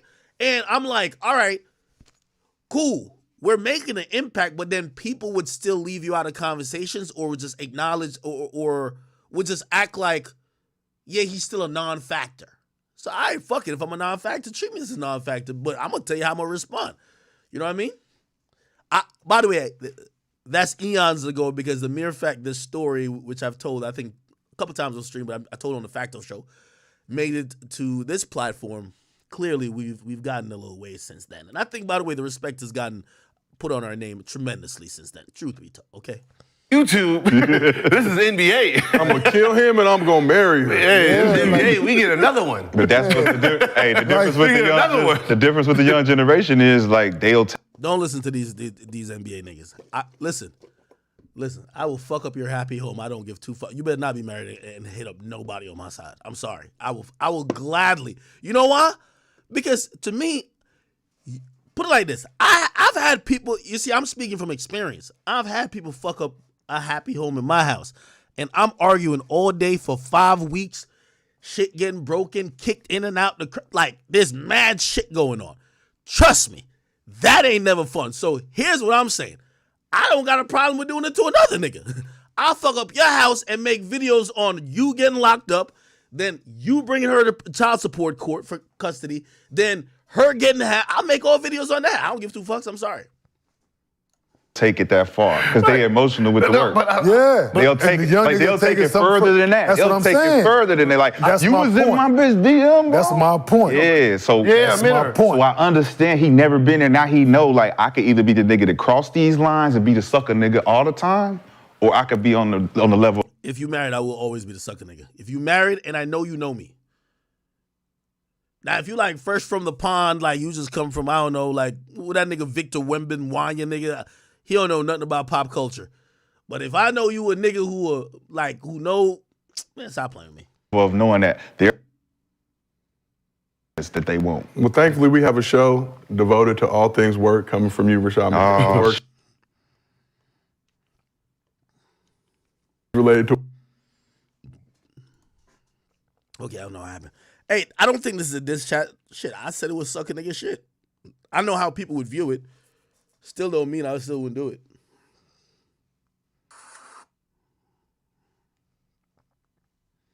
That's like some Blueface activity, huh?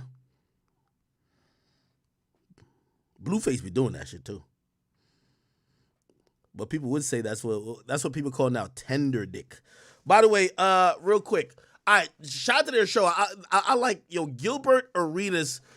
Gil, the reason why I'm sending you mad salutes and, again, I think, me and you locked in, we gonna do a podcast together, is because I think when Gilbert Arenas went to Complex, and Complex didn't really have a sports audience like that, they didn't even know how to really make or compete in the sport atmosphere with how sports were being covered at the time. Everything is quick. Like it was a lot of different shit going on that Complex just wasn't going to win within sports. So they tried the sports debate show almost, and they couldn't even get him a good match. I think one time they even had Mia Khalifa on that bitch. And I know Gilbert wanted to make it work.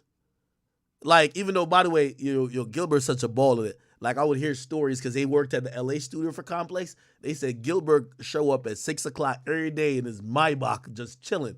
Which I'm like, compared to what they paying us and we had the more successful show, which is Everyday Struggle, they're probably just paying Gilbert his gas money for, like, that car. You know what I mean? But it goes to show that Gilbert was really caring about trying to do this broadcasting thing, and to see how that has turned into him doing his own thing, like what we're seeing here, and it's so successful. Like, this shit's hitting.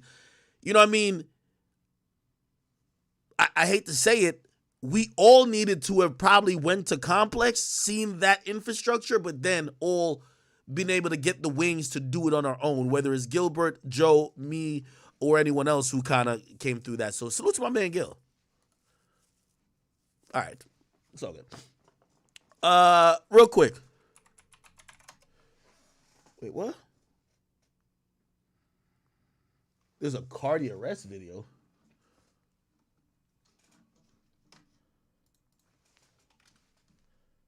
Where the hell is the cardi arrest video?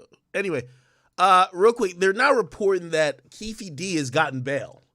So Keefe D, the person who is the accused killer of Tupac, and not that he actually pulled the trigger, but he was reported to be in the car, and even by his own admission, he was in the car with the shooter of Tupac Shakur. He has been granted bail, and I got to find the article as I'm searching here, but apparently his bail was for $750,000, which, by the way, if we were thinking about his living condition and some of the interviews he was doing and him saying, what do you call it again? Brother love, show some love. Maybe he wouldn't have $750K. However, if you look at this with a bail bondsman to a certain degree, he probably got to pay like 10% or 20% or something like that. That could be $75,000. I'm pretty sure they could leverage maybe a house or a property if he lived in Vegas. Maybe they own that house and they could try to get him out. So I think it's very likely that he will get out sometime in the next year, if not very soon, okay?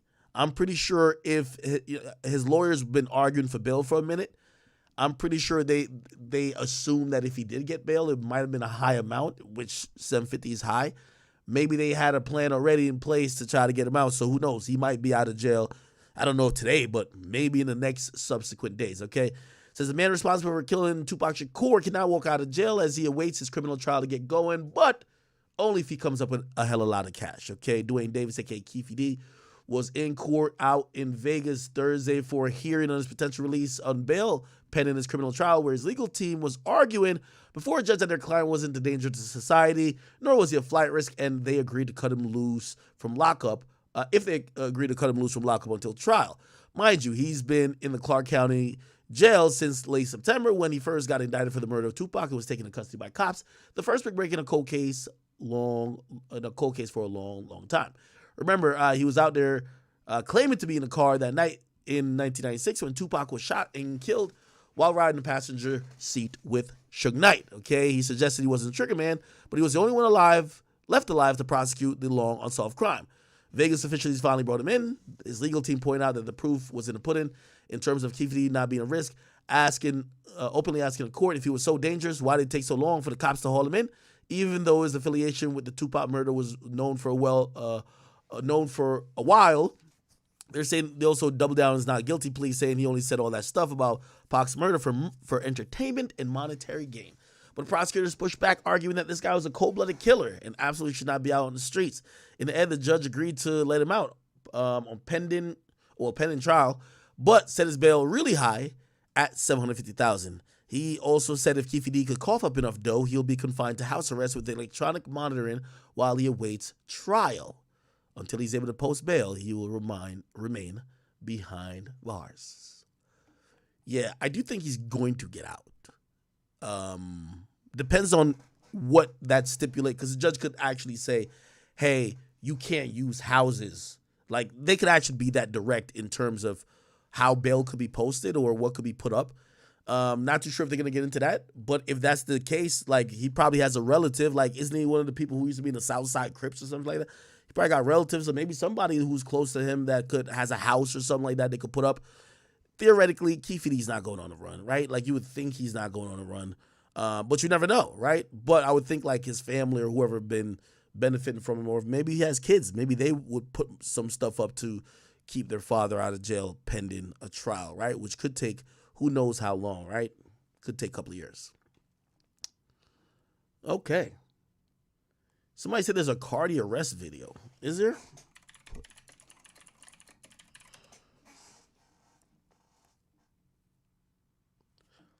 Body cam. He was arrested. He was arrested for doing 133 and a 55. Driver, shut the vehicle off and put your hands out the window. Driver, shut the vehicle off. Put your hands out the window. Both hands. Put both your hands out the window.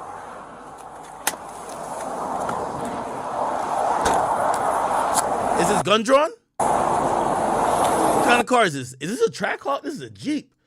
How the hell a Jeep going 133? Jeeps go 133?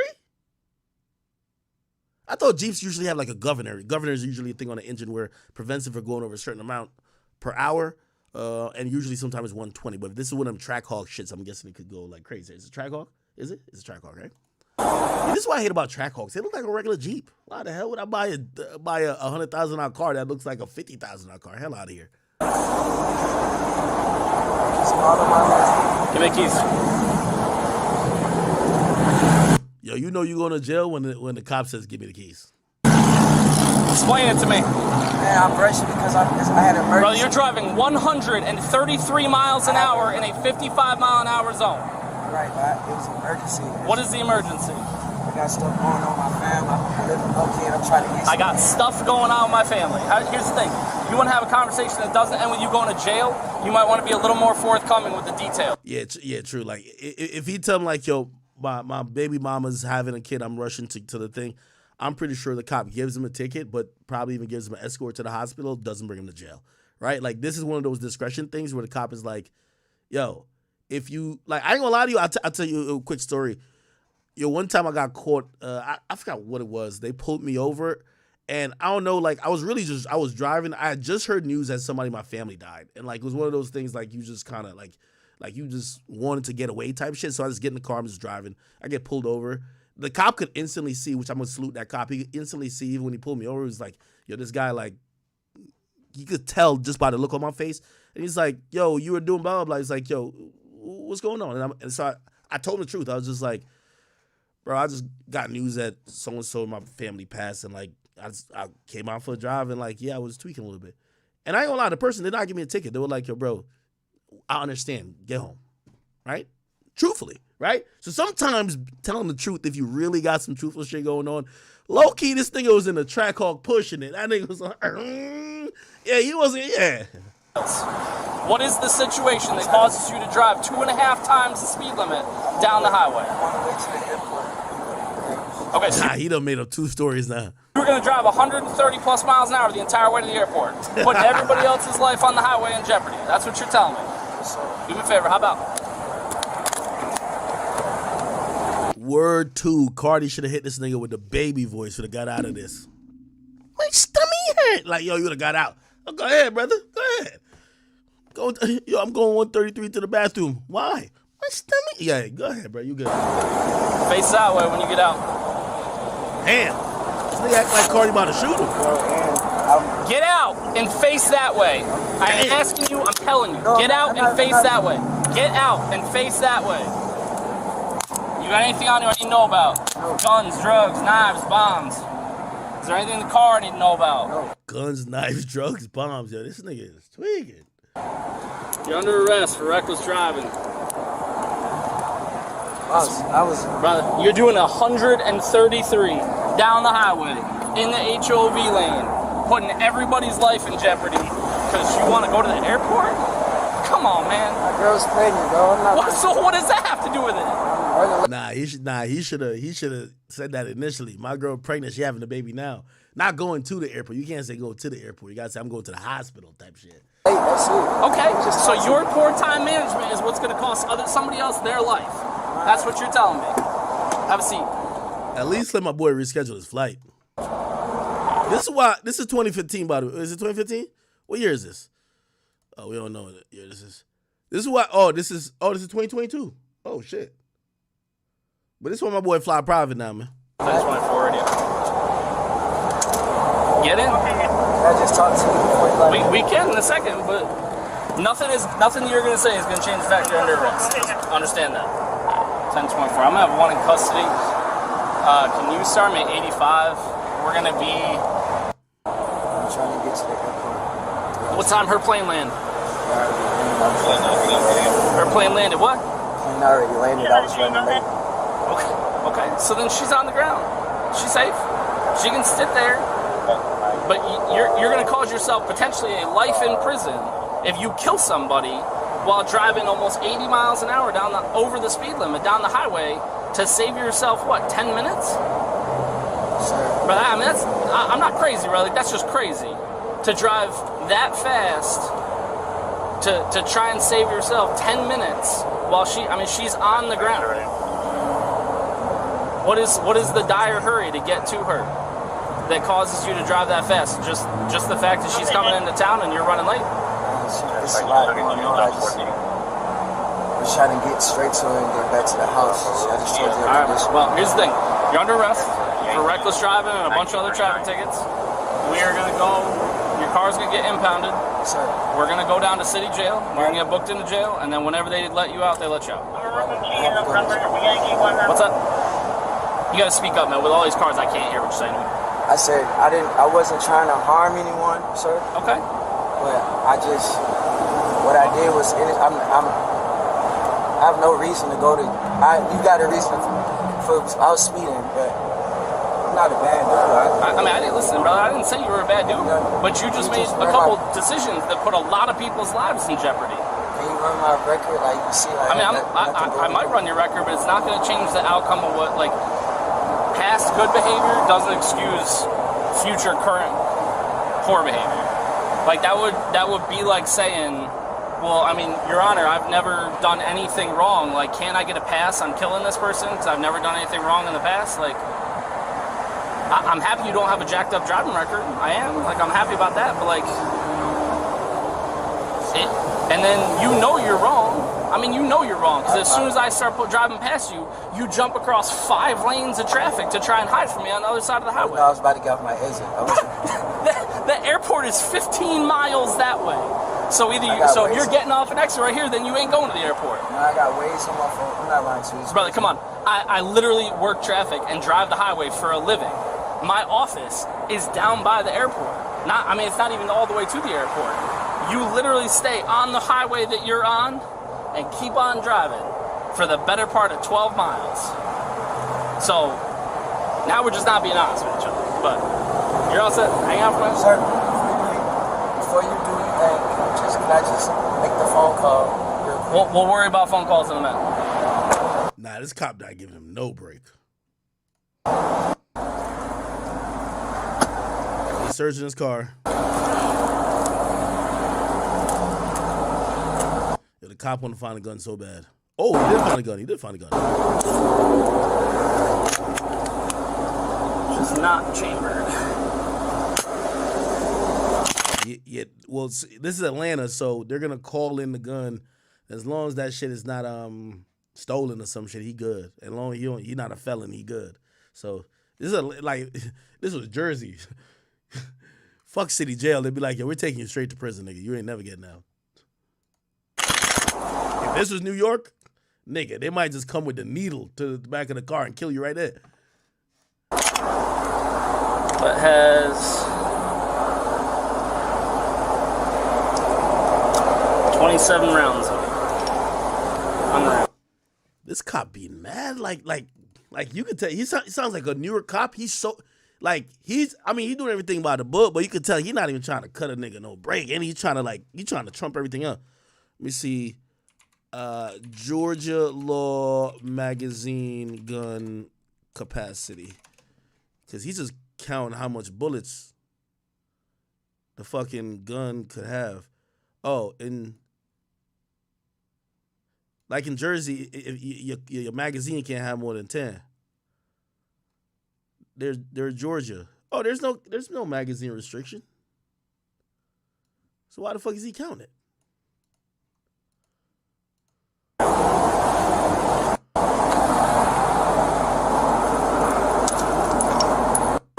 Yes, sir. I have a driver's license. Okay. Whose car are you driving? This is my car.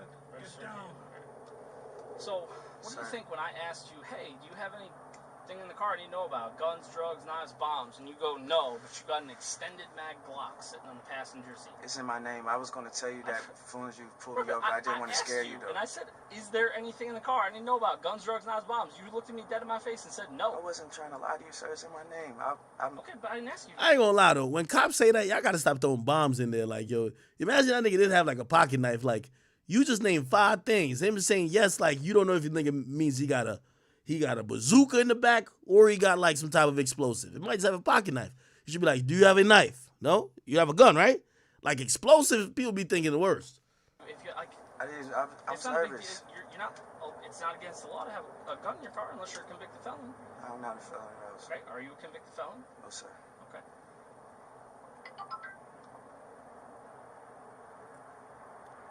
All right.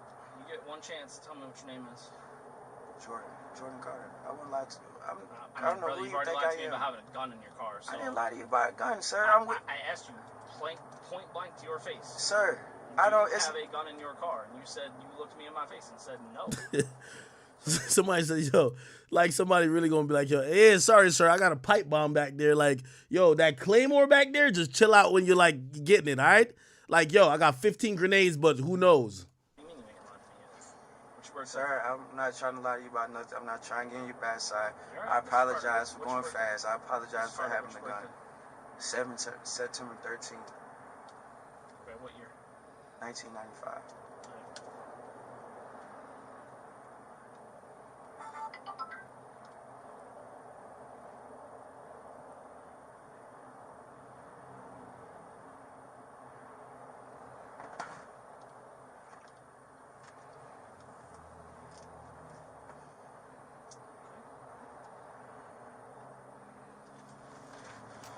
Gun stolen?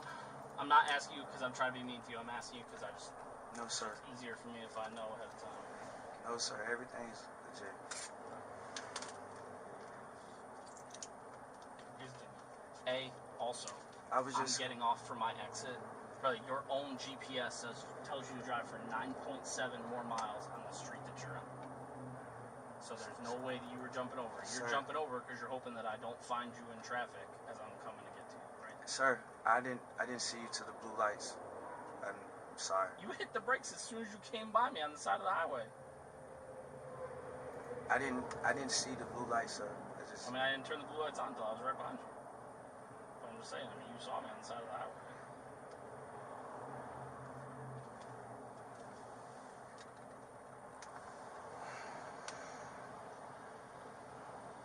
You gotta make some better choices here, brother. Sir, can I? I'm not asking you to do me no favors. I was just trying to. I don't know. Here's the thing. I was just trying to get to the airport, trying to do the right thing, and I was speeding. I wasn't trying to You can't be doing put the right myself. thing by doing a bunch of other stuff wrong. Like, that's not. I just ran out the house, and I'm trying to go to the airport and pick up my girl. I was speeding. I was rushing. I didn't think I was finna go to jail. I'm not trying to go to jail, sir. I know. I mean, I don't think anybody wakes up thinking that they're going to jail, man. But it's not like you're doing 90 and a 55. Sir, I'm sorry. I shouldn't. Almost 80 miles an hour over the speed limit of 55 miles an hour. Like, if you were going 80 and a 55, that's still 25 over. That's still speeding. But you're gonna have, you're gonna end up with a ticket. But doing 80 miles an hour over a 55 mile an hour speed limit? How much? How fast was I going? What's that? How fast was I going? 133. Sorry. So I'm in. I believe you. I'm sorry. I apologize, sir. I'm just gonna show it to you anyway. 133. That's. Sir, that's insanity. Is there anything else that we can do is for me not go to jail though? Jail. Anything else? My record's clean. I have nothing. I wasn't being honest with you. What's up? I said my record's clean. I have nothing. I told you. Is there anything that you can do that I don't have to go to jail, sir? I have a kid. There's nothing that's going to change the outcome of you going to jail. Sir, Okay, let me ask you this. I ain't gonna lie. For this to be the Playboy Cardi who got hella millions, like my nigga is he pleading. Nigga, if this was Kodak, he would have been like, let's hurry up and get to jail. The fuck? Yo, let's get off the side of the street. Yo, come on, let me get another mugshot. Let's get this going. Like, what are we doing? You feel me? This is how you know Playboy Cardi's a good guy, man. Like, he's like, man, like, bro, nigga, at max, this is like $400. This is like maybe $600. $600, nigga. This is $600, right? Nigga, this is not even a misdemeanor. This is just like, we gonna just lock you up and just you pay a fine right there that you gonna come to court for the shit. You get right back out. But, yo, like, shit. When you a good guy, you don't even want to go to, like, the term jail just sounds like it's for bad people. So that I can better understand. What do you think is a equitable solution to the fact that you're driving 78 miles? Yo, just bribe the nigga. Yo, I'll give you 20 bands right now. Let me out this car right now. Miles an hour over a 55 mile an hour speed limit, driving in the HOV lane by yourself, and then in an effort to not get pulled over, cut across 5 lanes of traffic to try and hide on the far right lane. What do you think is an appropriate, like if you were me and you had pulled me over for driving that reckless, what do you think is a real, honest outcome? Obviously, I'm joking about the bribe part. You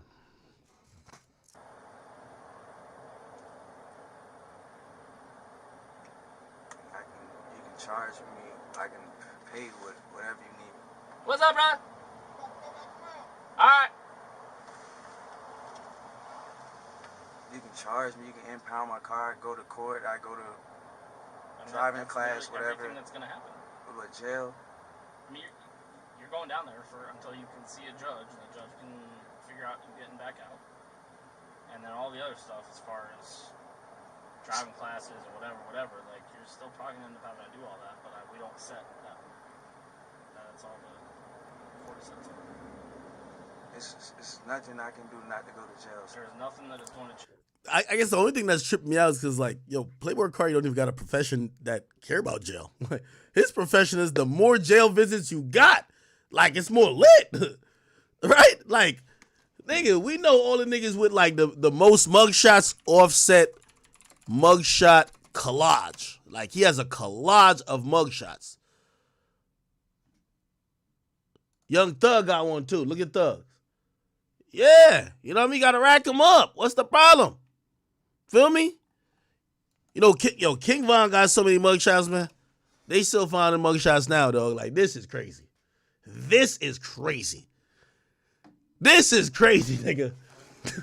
This is crazy. The funniest part about all these mugshots, he's happy in almost every one of these pictures. I've never seen such a thing. It's crazy. 1, 2, 3, 4, 5, 6. 1, 2, 3, 4, 5. This is 30 mugshots. Nigga, how you got 30 mugshots?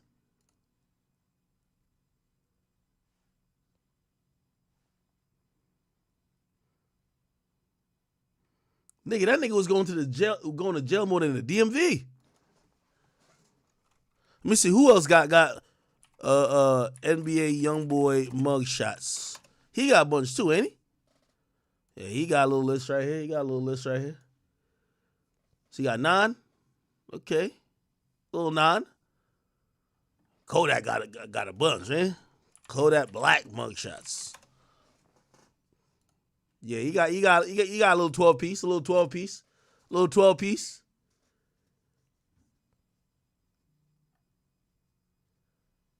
Yeah, you got to get about like 6 to really qualify as a gangster. That's how you get your gangster degree in hip hop. Like, yeah, this right here. Who else got a lot? I'm pretty sure Offset got a bunch. Offset mugshot. Oh, here his go. Yeah. Yeah, he was putting in work for me. He was a jit.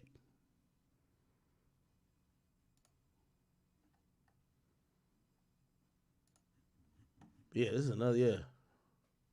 How much is it? 1, 2, 3, 4, 5, 6, 7, 8, 9, 10, 11, 12, 13. Damn, 13.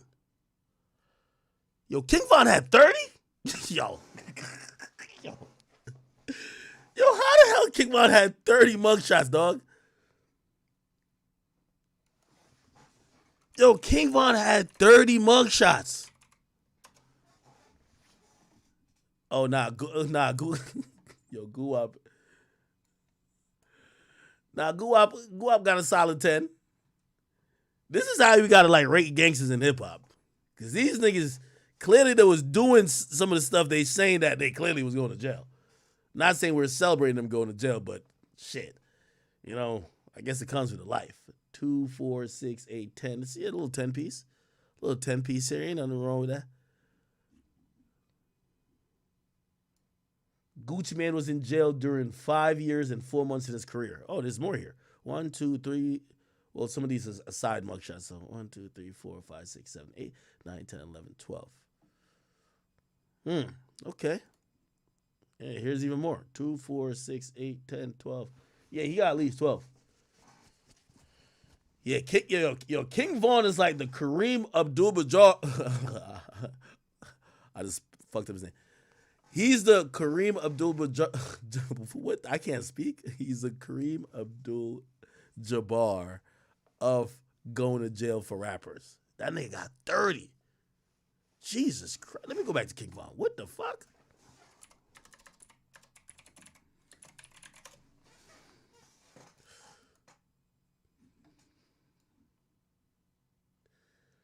Yo, King Von had a yearbook filled with mugshots. Yo, this is crazy. Yo, King Von had a yearbook of mugshots. Nigga, what in the hell? This nigga had a bingo chart of mugshots. What in the hell going on in the bit? You could play bingo with this shit. You could play tic-tac. It's like a chessboard. Yo, what is this?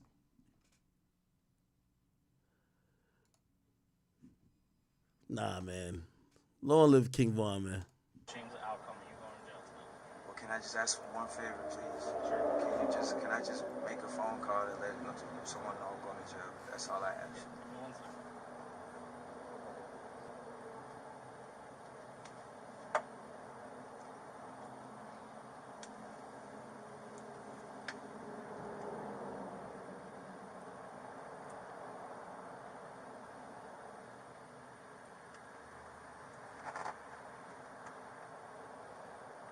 What jail is it?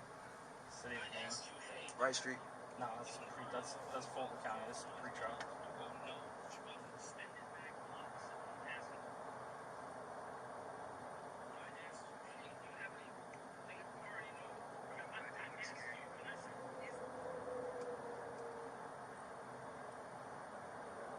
Sir, I gotta go to jail. I didn't. What I did was serious. Speeding is serious, sir. But jail. Yeah, man. Jail. Yeah. There's no way that you can put me in without going to jail. Like jail. What do you mean? How can I put you in without going to jail? I'm not asking you to let me off. I'm just asking like. All right, what's the passcode of your phone? I don't. Can you grab the? Well. 00 78 00 what? 7829. You know his girl got this body cam footage too, right? 007829. That nigga go to sleep. She all in that bitch. All right, who you trying to call? Can you go to recent? Yeah. Can you go up? Can you go to 00E? The zero, the Please, 401. yes. Fuck, man, jail. Yo, I'm finna go to jail, yo. I'm going to jail. I'm about to go to jail for speeding. Where are they taking you? Bryce? I don't know where. Pre-trial. He said pre-trial. Pre-trial? Sir, Yeah. pre-trial. It's the City of Atlanta. City of Atlanta jail. Pre-trial. Pre-trial city. Okay. Can you please come up there and come get me ASAP?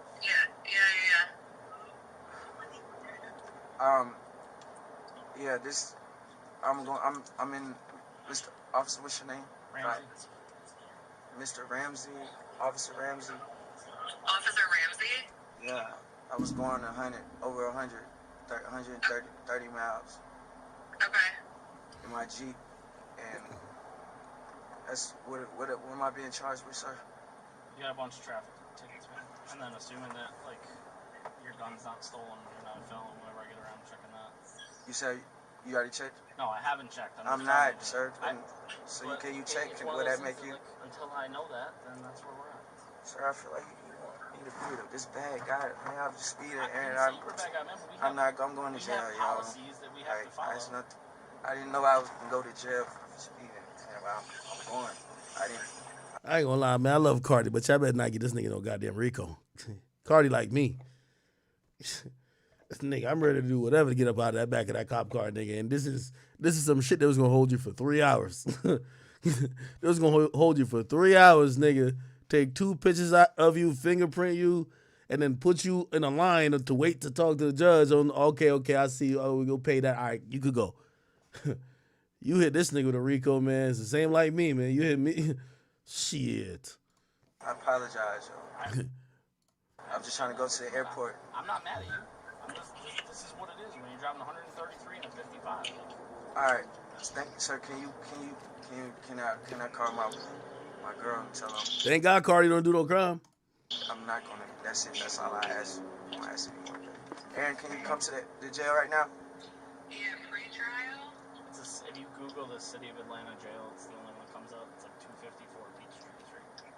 254 Peachtree Street? Yeah. Okay. And it's called pre-trial? No, it's the City of Atlanta jail. The nickname when people say Rice Street, usually they know that pre-trial is the non-Rice Street version. Okay, cool. So, City of Atlanta jail. Okay, cool. Thank you. Yes, ma'am. Alright, bye. Yo, Iggy Azalea watching this video somewhere and saying, nigga, I bet you wish you was home playing PlayStation with Uzi now. Yo, Iggy watching this video right now saying, nigga, I bet you wish you was home playing PlayStation with Uzi right now.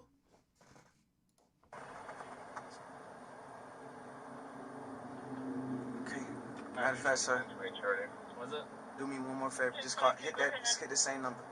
You want to call the same number? Yeah. She'll make the call. What did we hang up on? Yo, Aaron. Hey. Yo, Carl, put Brandy on the second line real quick.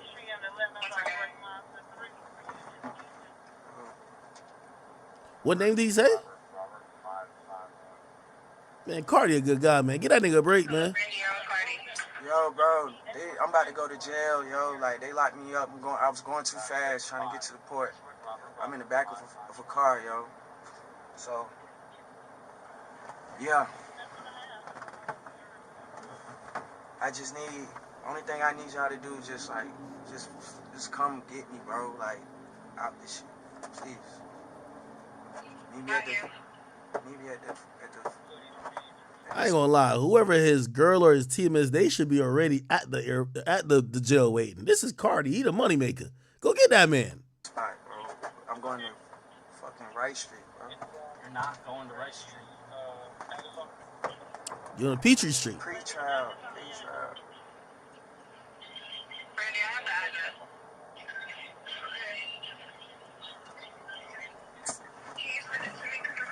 Oh, man, that's it. Thank you, sir. Yeah, I'll send it to you now.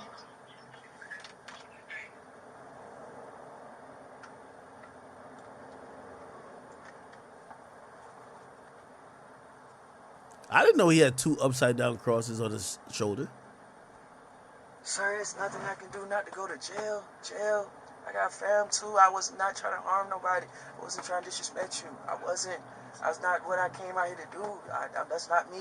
I know I got dreads. I know I'm in the track car. I have another car. I wasn't trying to race nobody. It's nothing. You can Google my gun. Not whatever you got to do.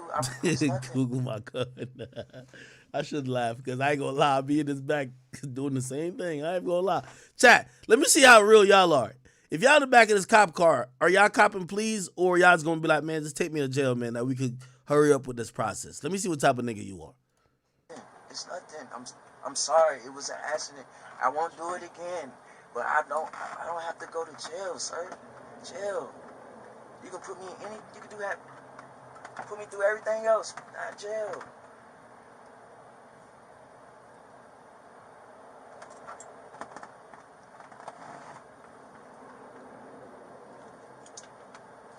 Yo, Google my man's gun and stop playing. Google his gun real quick. Just Google it. Look at my address, bro. I'm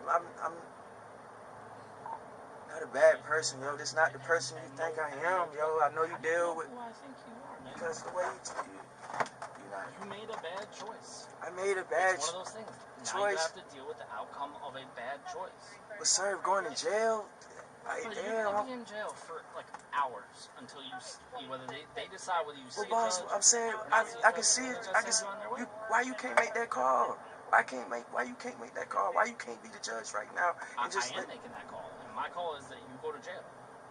Damn. Brother, you're driving almost 80 miles an hour over the speed limit. And I apologize. You know how fast that car is. I'm not trying to. I wasn't trying to. You still have eyes, brother. You still have eyes. You can still look down and see, oh crap, I'm doing triple digits. Boss. I ain't even gonna lie to you. Yo, Cardi, you got way too much money to even be at. Like, this would be like, yo, bro, like, could we speed this up? Bro, why we sit on the side of the road? Because you drive to the jail, you say, are you not letting me go? Drive to the jail that we could get the process because y'all gonna have to take pictures, do mad paperwork. Come on, can we get this? Like, bro, the more you keep me on the side of the road, like, it's gonna just take longer. Bring me in. Leave the other cop, because you're not gonna be probably 2 cops once they get somebody in the back. Leave the other cop in my car, he'll get the shit towed. Nigga, bring me in. The hell? You doing like 95? Boss, I apologize. I just told. Tickets, but that's not a thing anymore. Like, Everything else, to go to jail though, man, like you not. Check the gun, check my boom, and like, come on, I'm good. 1024. Can you run a check on that? Somebody said, I know you wouldn't be. No, I wouldn't be talking shit to a cop, but I'll be like, yo, all right, how long is this gonna be taking? Type shit. Like, bro, there's a point of everybody's gonna plead with a cop, bro. Like, if you're a regular, if you're a gangster, you shouldn't be pleading shit, right? Because people who down to plead, down to tell. You feel me? I'm down to tell. So I'm pleading. Yo, anything. Yo, that's the invitation to tell. You didn't know, right? Right? Is there anything I could do that I don't go to jail? That means, what do you need to know that I could possibly assist you with, officer, that you could let me out of these cuffs? Well, did you see anybody selling weed over there before? Of course I seen them. I know all them nigga names. All right, every name you give me, just get a little bit closer and take these cuffs off. I'll tell you everything going on. What the hell? That's the invitation to tell. Everybody knows that. You ain't know that? Yo, is there anything I could do for you to let me out? Well, we are working on this murder. Glock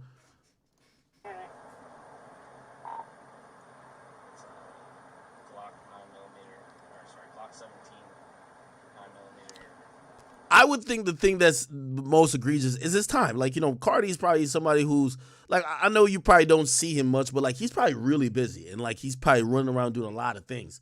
And him being locked up for, like, a day is very inconvenient. He's finishing a project. He's doing this. He's working on this other situation. So I get that. But I would think that's the most annoying thing. So he would be like, how could we just speed this up that I'm free again? Adam Baker Paul X-ray 096. Somebody said he was trying to get to a flight. Well, he said he was trying to go pick his baby mama from a flight. Yeah, bro, he has a wife beater on. It don't look like he's getting on a flight.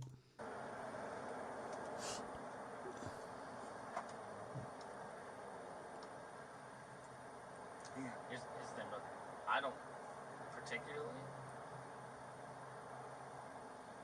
It's a lot of paperwork. Sir, for me man, to I can do everything. To take you to jail. Like, I don't want to be out here doing this, but at the same time, like, I can't in good conscience just have you driving. You can tow my car. I can have somebody come pick me up.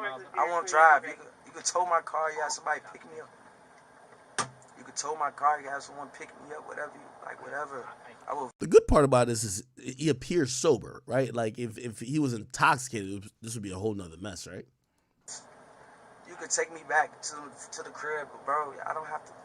Please. Can't drive you back to Fairburn. Nah, you don't have to take me to Fairburn, sir. I'm just saying. I'm just asking, can you please? All I can tell you, and I don't know how to put it any different way. Like, nothing is going to change the outcome of what's about to happen. Damn. I mean, it's not like it's just me and I'm trying to be mean to you or anything. It's not like about that. being mean, sir. I'm just I want to go to jail about some shit. Brother, nobody wants to go to jail. It's Not like, really. I really try to stay out the way and stuff, and I'm going to jail by speeding. It's kind of hard to stay out of. You know what I'm saying? It's kind of hard. I feel you. Like, I don't want to beg you about going to jail, man. I don't want to beg nobody for nothing. I was just going to do something, pick somebody else up, and help somebody else out.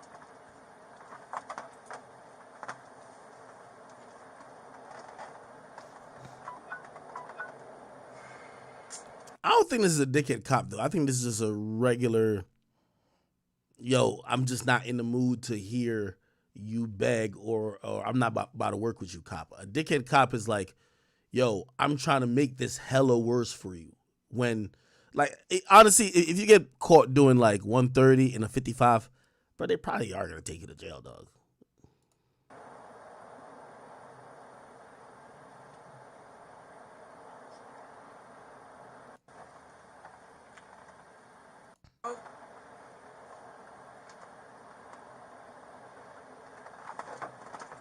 Locked up, trying to go to fucking.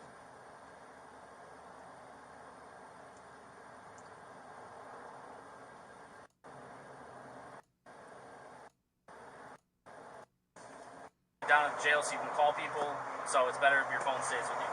But the gun, otherwise you'd have to go get your gun back out of property once you get out.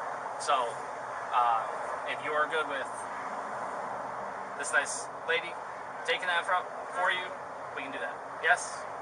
So you're taking me to jail. You are 100% going to jail. There's nothing that's changed in that fact. The question is, do you want them to take possession of your firearm? Yeah, of course. Okay.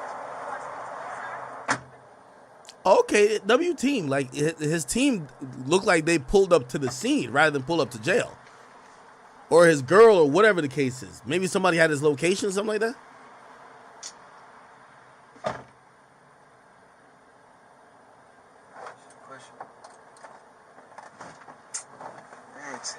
Man, fuck. Yeah.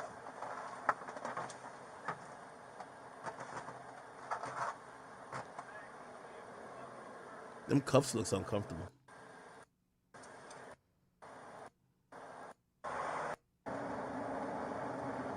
Okay, he finally driving. When you ask Rice Street, Rice Street is felonies and stuff. Retrials like traffic tickets and DUIs and city ordinance charges and stuff like that. So less serious is the answer. that's cool. Alright, so what about me getting out, like I can get out tonight? So,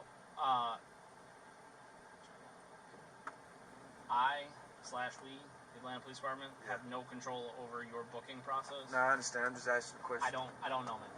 I'd literally just be making up an answer if I told you something. So, the people that are going to be able to answer that question for you are the giving your gun to family and stuff. Like, I would just. Can I just take this chain off my neck, put it in my pocket or something? Yeah, put it in my pocket. we're gonna go inside in 1 second, and you're gonna be able to sit down and grab some water. And if you want to take that out, put it in your pocket. I got you. Again, I'm not.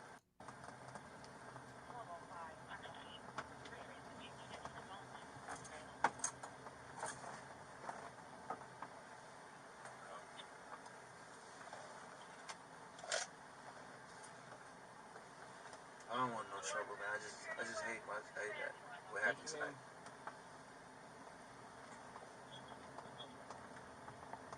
You heard me, officer? I said I don't want any trouble. I'm not trying to be disrespectful. I just hate that what happened tonight. I got you. Again, I'm not mad at you.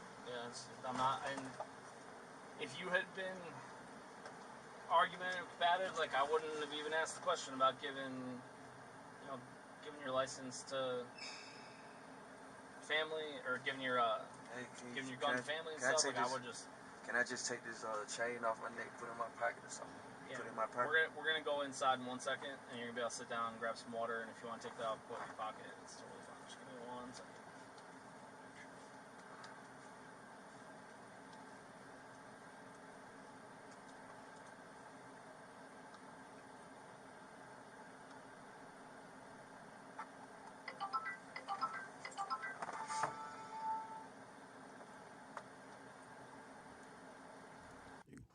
Shit, I do the same thing Cardi was saying too. Can't have a nigga try to snatch your chain in jail now. Hell no. Fuck.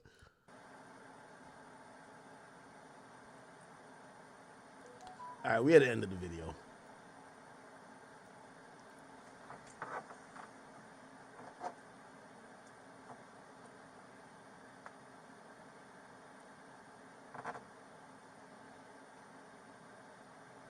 My man probably got released 20 minutes after this shit. Anyway, all right, it's all good.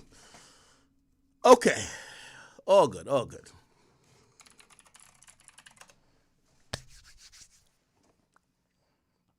Wow. Okay, what else is going on, chat? Put me on game.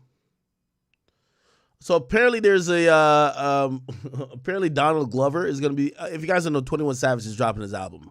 Long-awaited album. It is dropping this Friday. I'm excited for it. It's actually called American Dream, the 21 Savage story. Well, actually, that's the name of the biopic. I think, let me see. Let's go to my page, and we'll get the full album title. By the way, he hasn't dropped in a long while. He's dropped collab projects, but he hasn't dropped his own project in a while. He said, my third solo album, American Dream, this Friday. Okay, this is the cover art. He is dropping on Friday, and definitely, you know, that's my man's. We want to do a big streaming party. I haven't done a streaming party in a while, but we doing one for 21 Savage's album. So Friday, lock and loaded. You lock with me. We're going to be listening to that album. Anyway, he's also dropping a biopic with it, and here is like the trailer.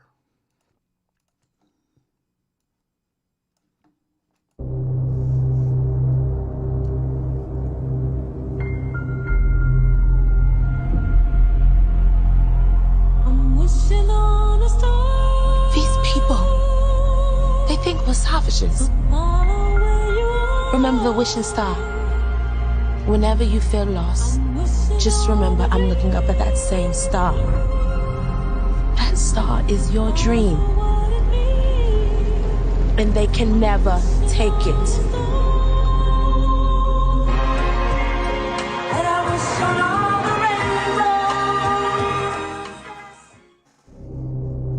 Okay, so look like Donald Glover is gonna be playing him. Which, by the way, I can't even see Donald Glover playing like a gangster. But you know, he is like a really talented guy. Obviously, that's Childish Gambino, if you know him from the music world. I'm wondering how that's gonna go and how he's gonna body the role. Apparently, we do have a clip here. Let me see. Treated us like savages. That's it. That's your name. Savage 21. 21 Savage. 21 Savage. Yeah. I don't know about this. The only reason why Donald Glover, every time I see that nigga, I be thinking of, this is America. Yeah, this nigga look too goofy in this for me to think of him playing. Like when Savage came on the scene, I was legitimately scared of Savage. I kid you not. Like I used to think, yeah, a nigga who's doing all this gyration and shit like this, I ain't finna believe this nigga is 21 Savage. I ain't gonna hold you. But who knows?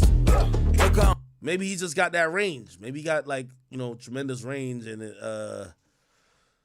will. Somebody say I can't take this shit serious. You ain't gonna lie, this shit's. I haven't seen it yet, by the way. I haven't seen any type of like preview or sneak peek or anything like that. But who knows? Childish Gambino or Donald Glover could probably make this happen. I'm trying to think, who would you have liked to have played 21 Savage in a biopic? Who would you have liked to play 21 Savage in a biopic? Honestly, I'm going to tell you who I would have thought.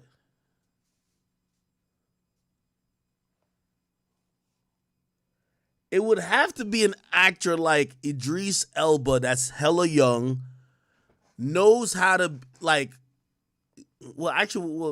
he came over here mad young. He didn't have to be on some UK accent shit, right? Because Savage don't got a UK accent at all. But he was there when he was like a little kid, like 10.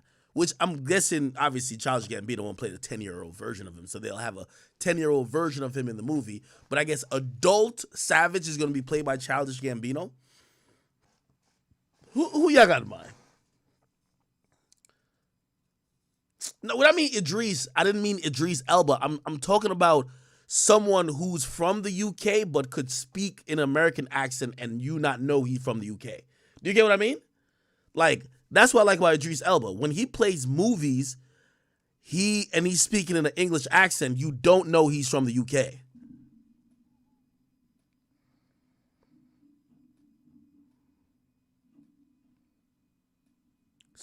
Who would y'all want? Somebody said Damson Idris. Yeah, I could see Damson Idris. Am I saying his name right? Damson Idris. I could see him doing it. Somebody says Funny Mike. Yo, bro. Low-key, I could see Funny Mike doing it, though. Like, I ain't gonna lie. This thing look goofy right here, bro. I ain't gonna lie. And even though this is a bad angle of Savage here, Savage looks scary. Let me see. That's your name. Savage 21. 21 Savage. Okay. All right, these are people like reacting to the movie. They said 21 ain't did enough for a movie, man. I think Donald Glover is really creative, so I don't put it past him making a good movie from this, but I don't know. What part of England are you from again? I am from Poppycock. It's in South It's a Central Donald Glover London. portraying just Savage. Now, going back to this person who said 21 Savage ain't did enough for a movie, bro, I'm going to go back and I'm going to keep reminding y'all. And by the way, yo, Lil Baby, you going to take notes again. By the way, for all y'all Atlanta rapper, and I'm not dick sucking just because he's my homie, Savage been giving a lot of y'all niggas blueprint on how to cross over as a gangster rapper. That nigga could have been just making these little one-off bops in the street for a while. This nigga turned into a Grammy-nominated type of nigga. Actually, I think he won a Grammy, didn't he?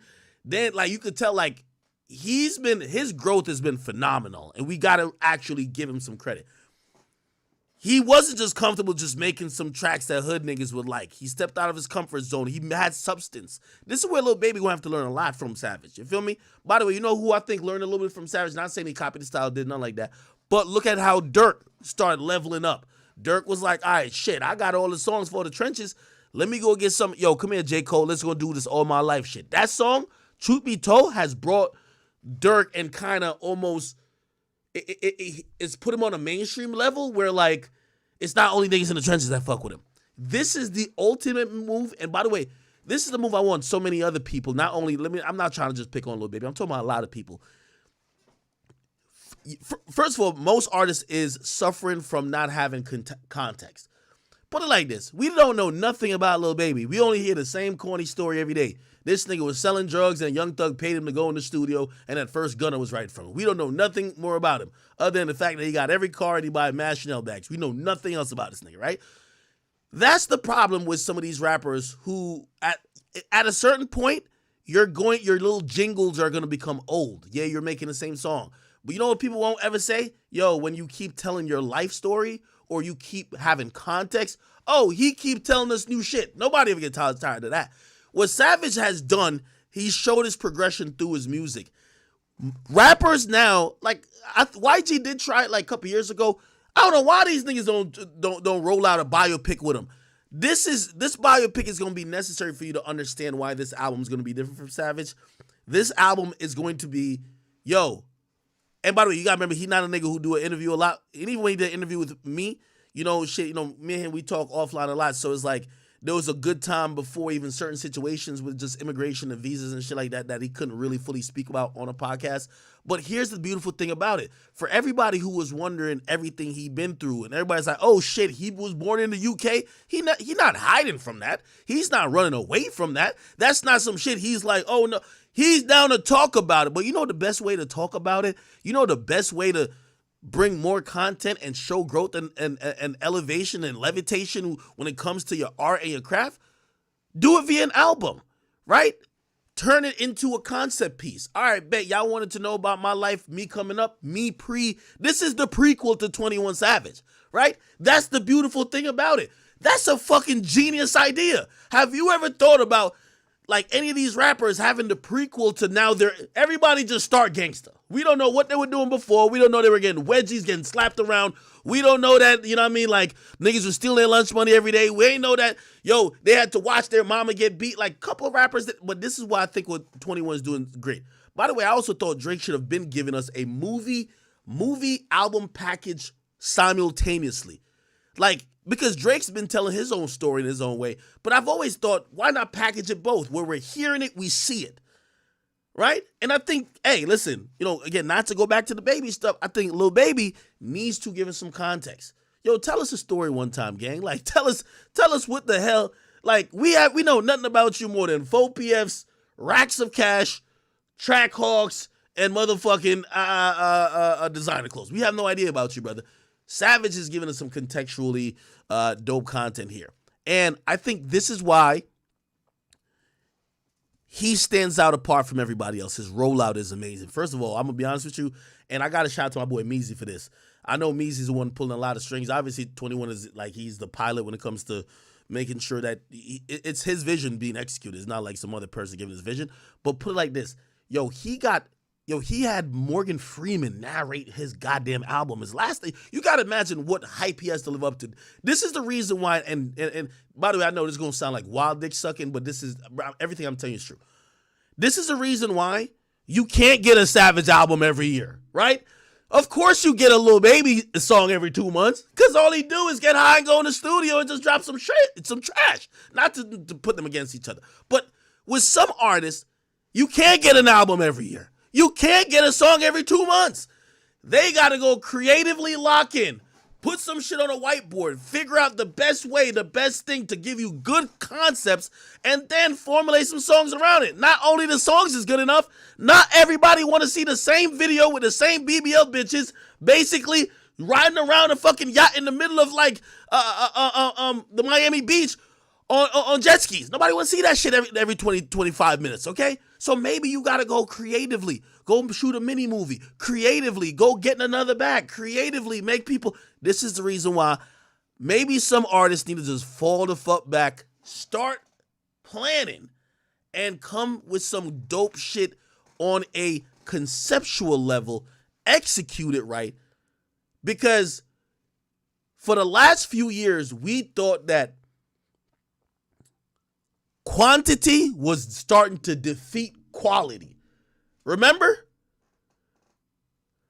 For the last few years, we were starting to think quantity was starting to defeat quality. Why?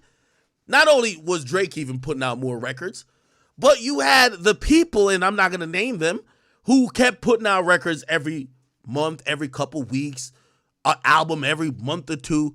They seeming like the more you drop, the more you won. Everybody's thinking in this streaming era, hey, the more stuff you have out there, the more money you could get. But what's happened in the last year? Everybody says 2023 was a down year for music. They said so many people disappointed them. You know why? Because people got tired of music spamming. Music spamming is done. At least, I'm not saying it's cycles. In music, everything is cycles. Everything goes and comes. So right now, I think we're in substance-based. Like for this year, anybody that has a creative, conceptual album, something to roll out with either a movie, some dope creative idea, like dope shit. That's what's going to be rewarded. People tired of trash spamming. Okay, I just made some shit when I was high. I ain't gonna lie, that shit sounded good when I was high off the perks, and I was just with my homies in the studio. I'm dropping it tomorrow, and I'm shooting the video, and y'all gonna love it. Hell no, we tired of that shit. Give us some shit. Give us some dope shit. That's what I think is going on for this next year. So, by the way, and again, I had no idea that Savage was doing this. He didn't give me a heads up about none of this shit, to be honest, okay? I'm pretty sure now they're going to give me the whole details on it when I hit him up. But yeah, shit. I think this is dope. I'm wondering if obviously, I think Savage and Metro lock in together. And that's probably what I've said about Metro. He's still a bitch. But still, I'm wondering if Metro is like an executive producer, because when you're coming up with like a conceptual album, right, you like to have some cohesion, and sometimes that cohesion comes with maybe a main producer or maybe like someone who's kind of it's almost like in the production world, who would be an executive producer almost, you get what I mean, or yeah, pretty much. So who knows? Maybe Metro is like overseeing this shit, or I'm wondering. It's kind of like with Jay-Z, which I mentioned before, like Jay-Z and what am I blanking? Who's Jay-Z's like main guy who kind of like he makes sure like whatever Jay's putting out is kind of almost like it's like Drake and 40 type shit, right? Okay.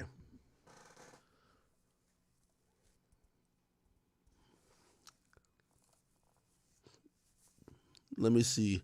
Somebody said, I saw someone say this 21 Savage movie is Donald Glover last. Oh, maybe that's why they got a nigga. The nigga did do Atlanta, didn't he? It says his last installment of Atlanta. They said the biggest tell the 21 Savage movie is fake is Donald Glover didn't even bother to shave his mustache. Yo, what? Wait, what? Savage got a mustache now, though. That's it. Oh, I guess they told me about this. They said the nigga didn't even bother to shave his mustache. Yeah, there was a while that Savage went with a clean face, just a goatee type shit. I get it. Yo, niggas on Twitter and shit, man. What part of England are you from again?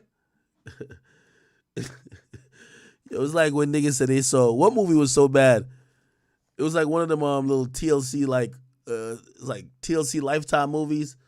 Or no, one of them Tupac and Biggie movies. One of them was so bad, niggas said they seen Pac call somebody on the iPhone. They said, what the fuck? This was 1995. I'm like, how the hell Pac pulled out a motherfucking iPhone 12? How did that work?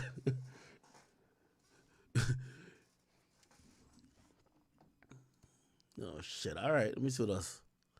It says so. Out of all the people, 21 Savage, so the people 21 Savage and casting could have picked to portray him. Donald Glover was the only way. Oh shit! Yo, somebody says, my nigga, you could have played yourself. I think that's true too. I think Savage could have played himself, but I think he wanted more of a cinematic type of thing because playing yourself, people are always gonna say you're not playing yourself. Because you're gonna be trying to be more tougher than you are, or whatever the case is. Because you're probably gonna be showing them things and sides of you that maybe they haven't seen. Somebody said, "Why he need to buy a pick? Who asked for this?" Nigga, everybody, shut up. Somebody said, "I want a new season of Atlanta, but I'll take this too." Now I think I'm excited for this. The side by side is diabolical. Somebody say, "Hell, he could have hired Tyler Perry." What the hell? Somebody said, "This must gonna be on Tubi, child." And Tyler Perry on hair and wardrobe. Somebody said, I wonder who's playing Lotto. Why the hell would Lotto be in there? He said, technically it's good acting, but it's not good casting. You're supposed to cast an unknown actor for this role. I agree. Preferably one from the streets. I agree. The viewer will be distracted the whole time wondering why Donald Glover is playing 21 Savage. I think that's a valid point. Somebody said, it's satire. Oh, is it satire? I don't know. A biopic usually isn't in satire. It's supposed to be in a silly way. It's basically an episode of Atlanta. Someone said, who on this planet decided 21 needed a biopic of all the artists with longer careers and deeper stories? Somebody said, damn, they hating. First of all, why is he getting a biopic? At this point, they could have got 21 to play 21 because what the fuck? All right. I'm going to be checking it out.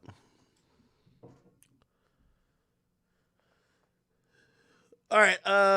John Morant is going to be out of commission. I think he's getting like season-ending surgery. We'll see what else is going on in this. This is the dude. This is Godfrey. He's a comedian. He's doing like an impression of Steve Harvey. Everybody was waiting for Steve Harvey to comment on Cat Williams and what Cat Williams said about him. He hasn't responded necessarily in that fashion. So another comedian, Godfrey, did a impression of Steve Harvey as if he did respond. I thought this was funny. Steve Harvey here. Yeah. You thought I was going to run, huh? Y'all wondering, where's Steve Harvey? I know people been waiting on my response to what Cat Williams done said on Club Shay Shay. I was on Club Shay Shay before Cat Williams.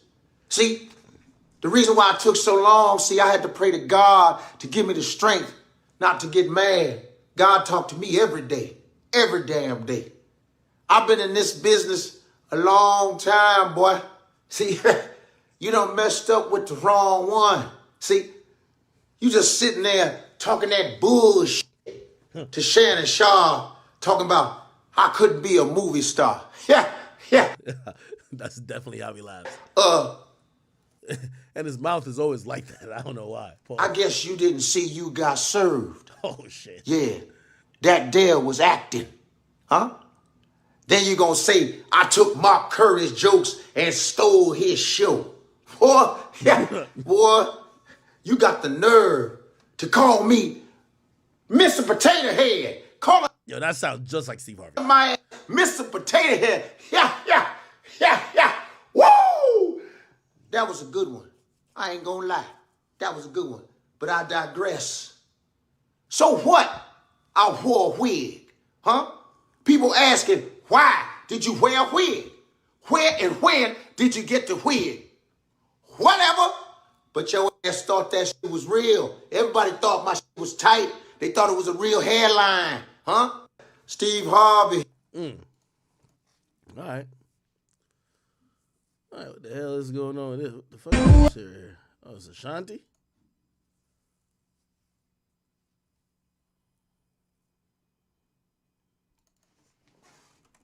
Okay. Why does Kanye always got his wife naked, man? Like, it's just kind of crazy now. Like, yo, Kanye do like let me not say whores, but it's like kind of like women who are sexually being exploited. It's kind of odd because he complained about all it. Like, isn't it super odd with Ye? Kanye complains about all the side effects of women who sexually exploit themselves. Yet every time you see him with the woman, it's a woman that he also is happy that they're sexually exploiting themselves. It's kind of like super odd in like sometimes what you claim you hate, you also want and you desire. Because for the life of me, I can't tell why every time I see his wife, she can't wear a bra that fits her chest, and she can't have a shirt over it. And she always has to have the things that are showing off every particular curve of her body. That's what I'm saying. Okay, get it. You like a woman that's super sexually exploited. Also, you like showing off your woman to other men, right? You like your woman showing off to other men. So if you like these things, why do you get mad or why do you then call her out or say whatever if she ends up fucking one of them or something like that? Because it's not like you want her to be discreet.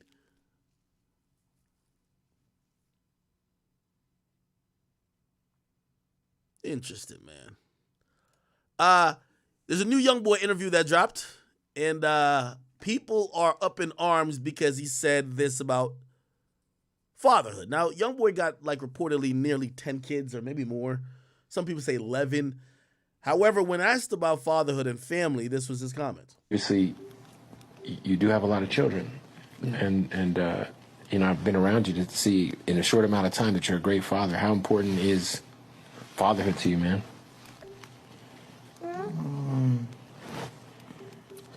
Not really big on it, to be honest.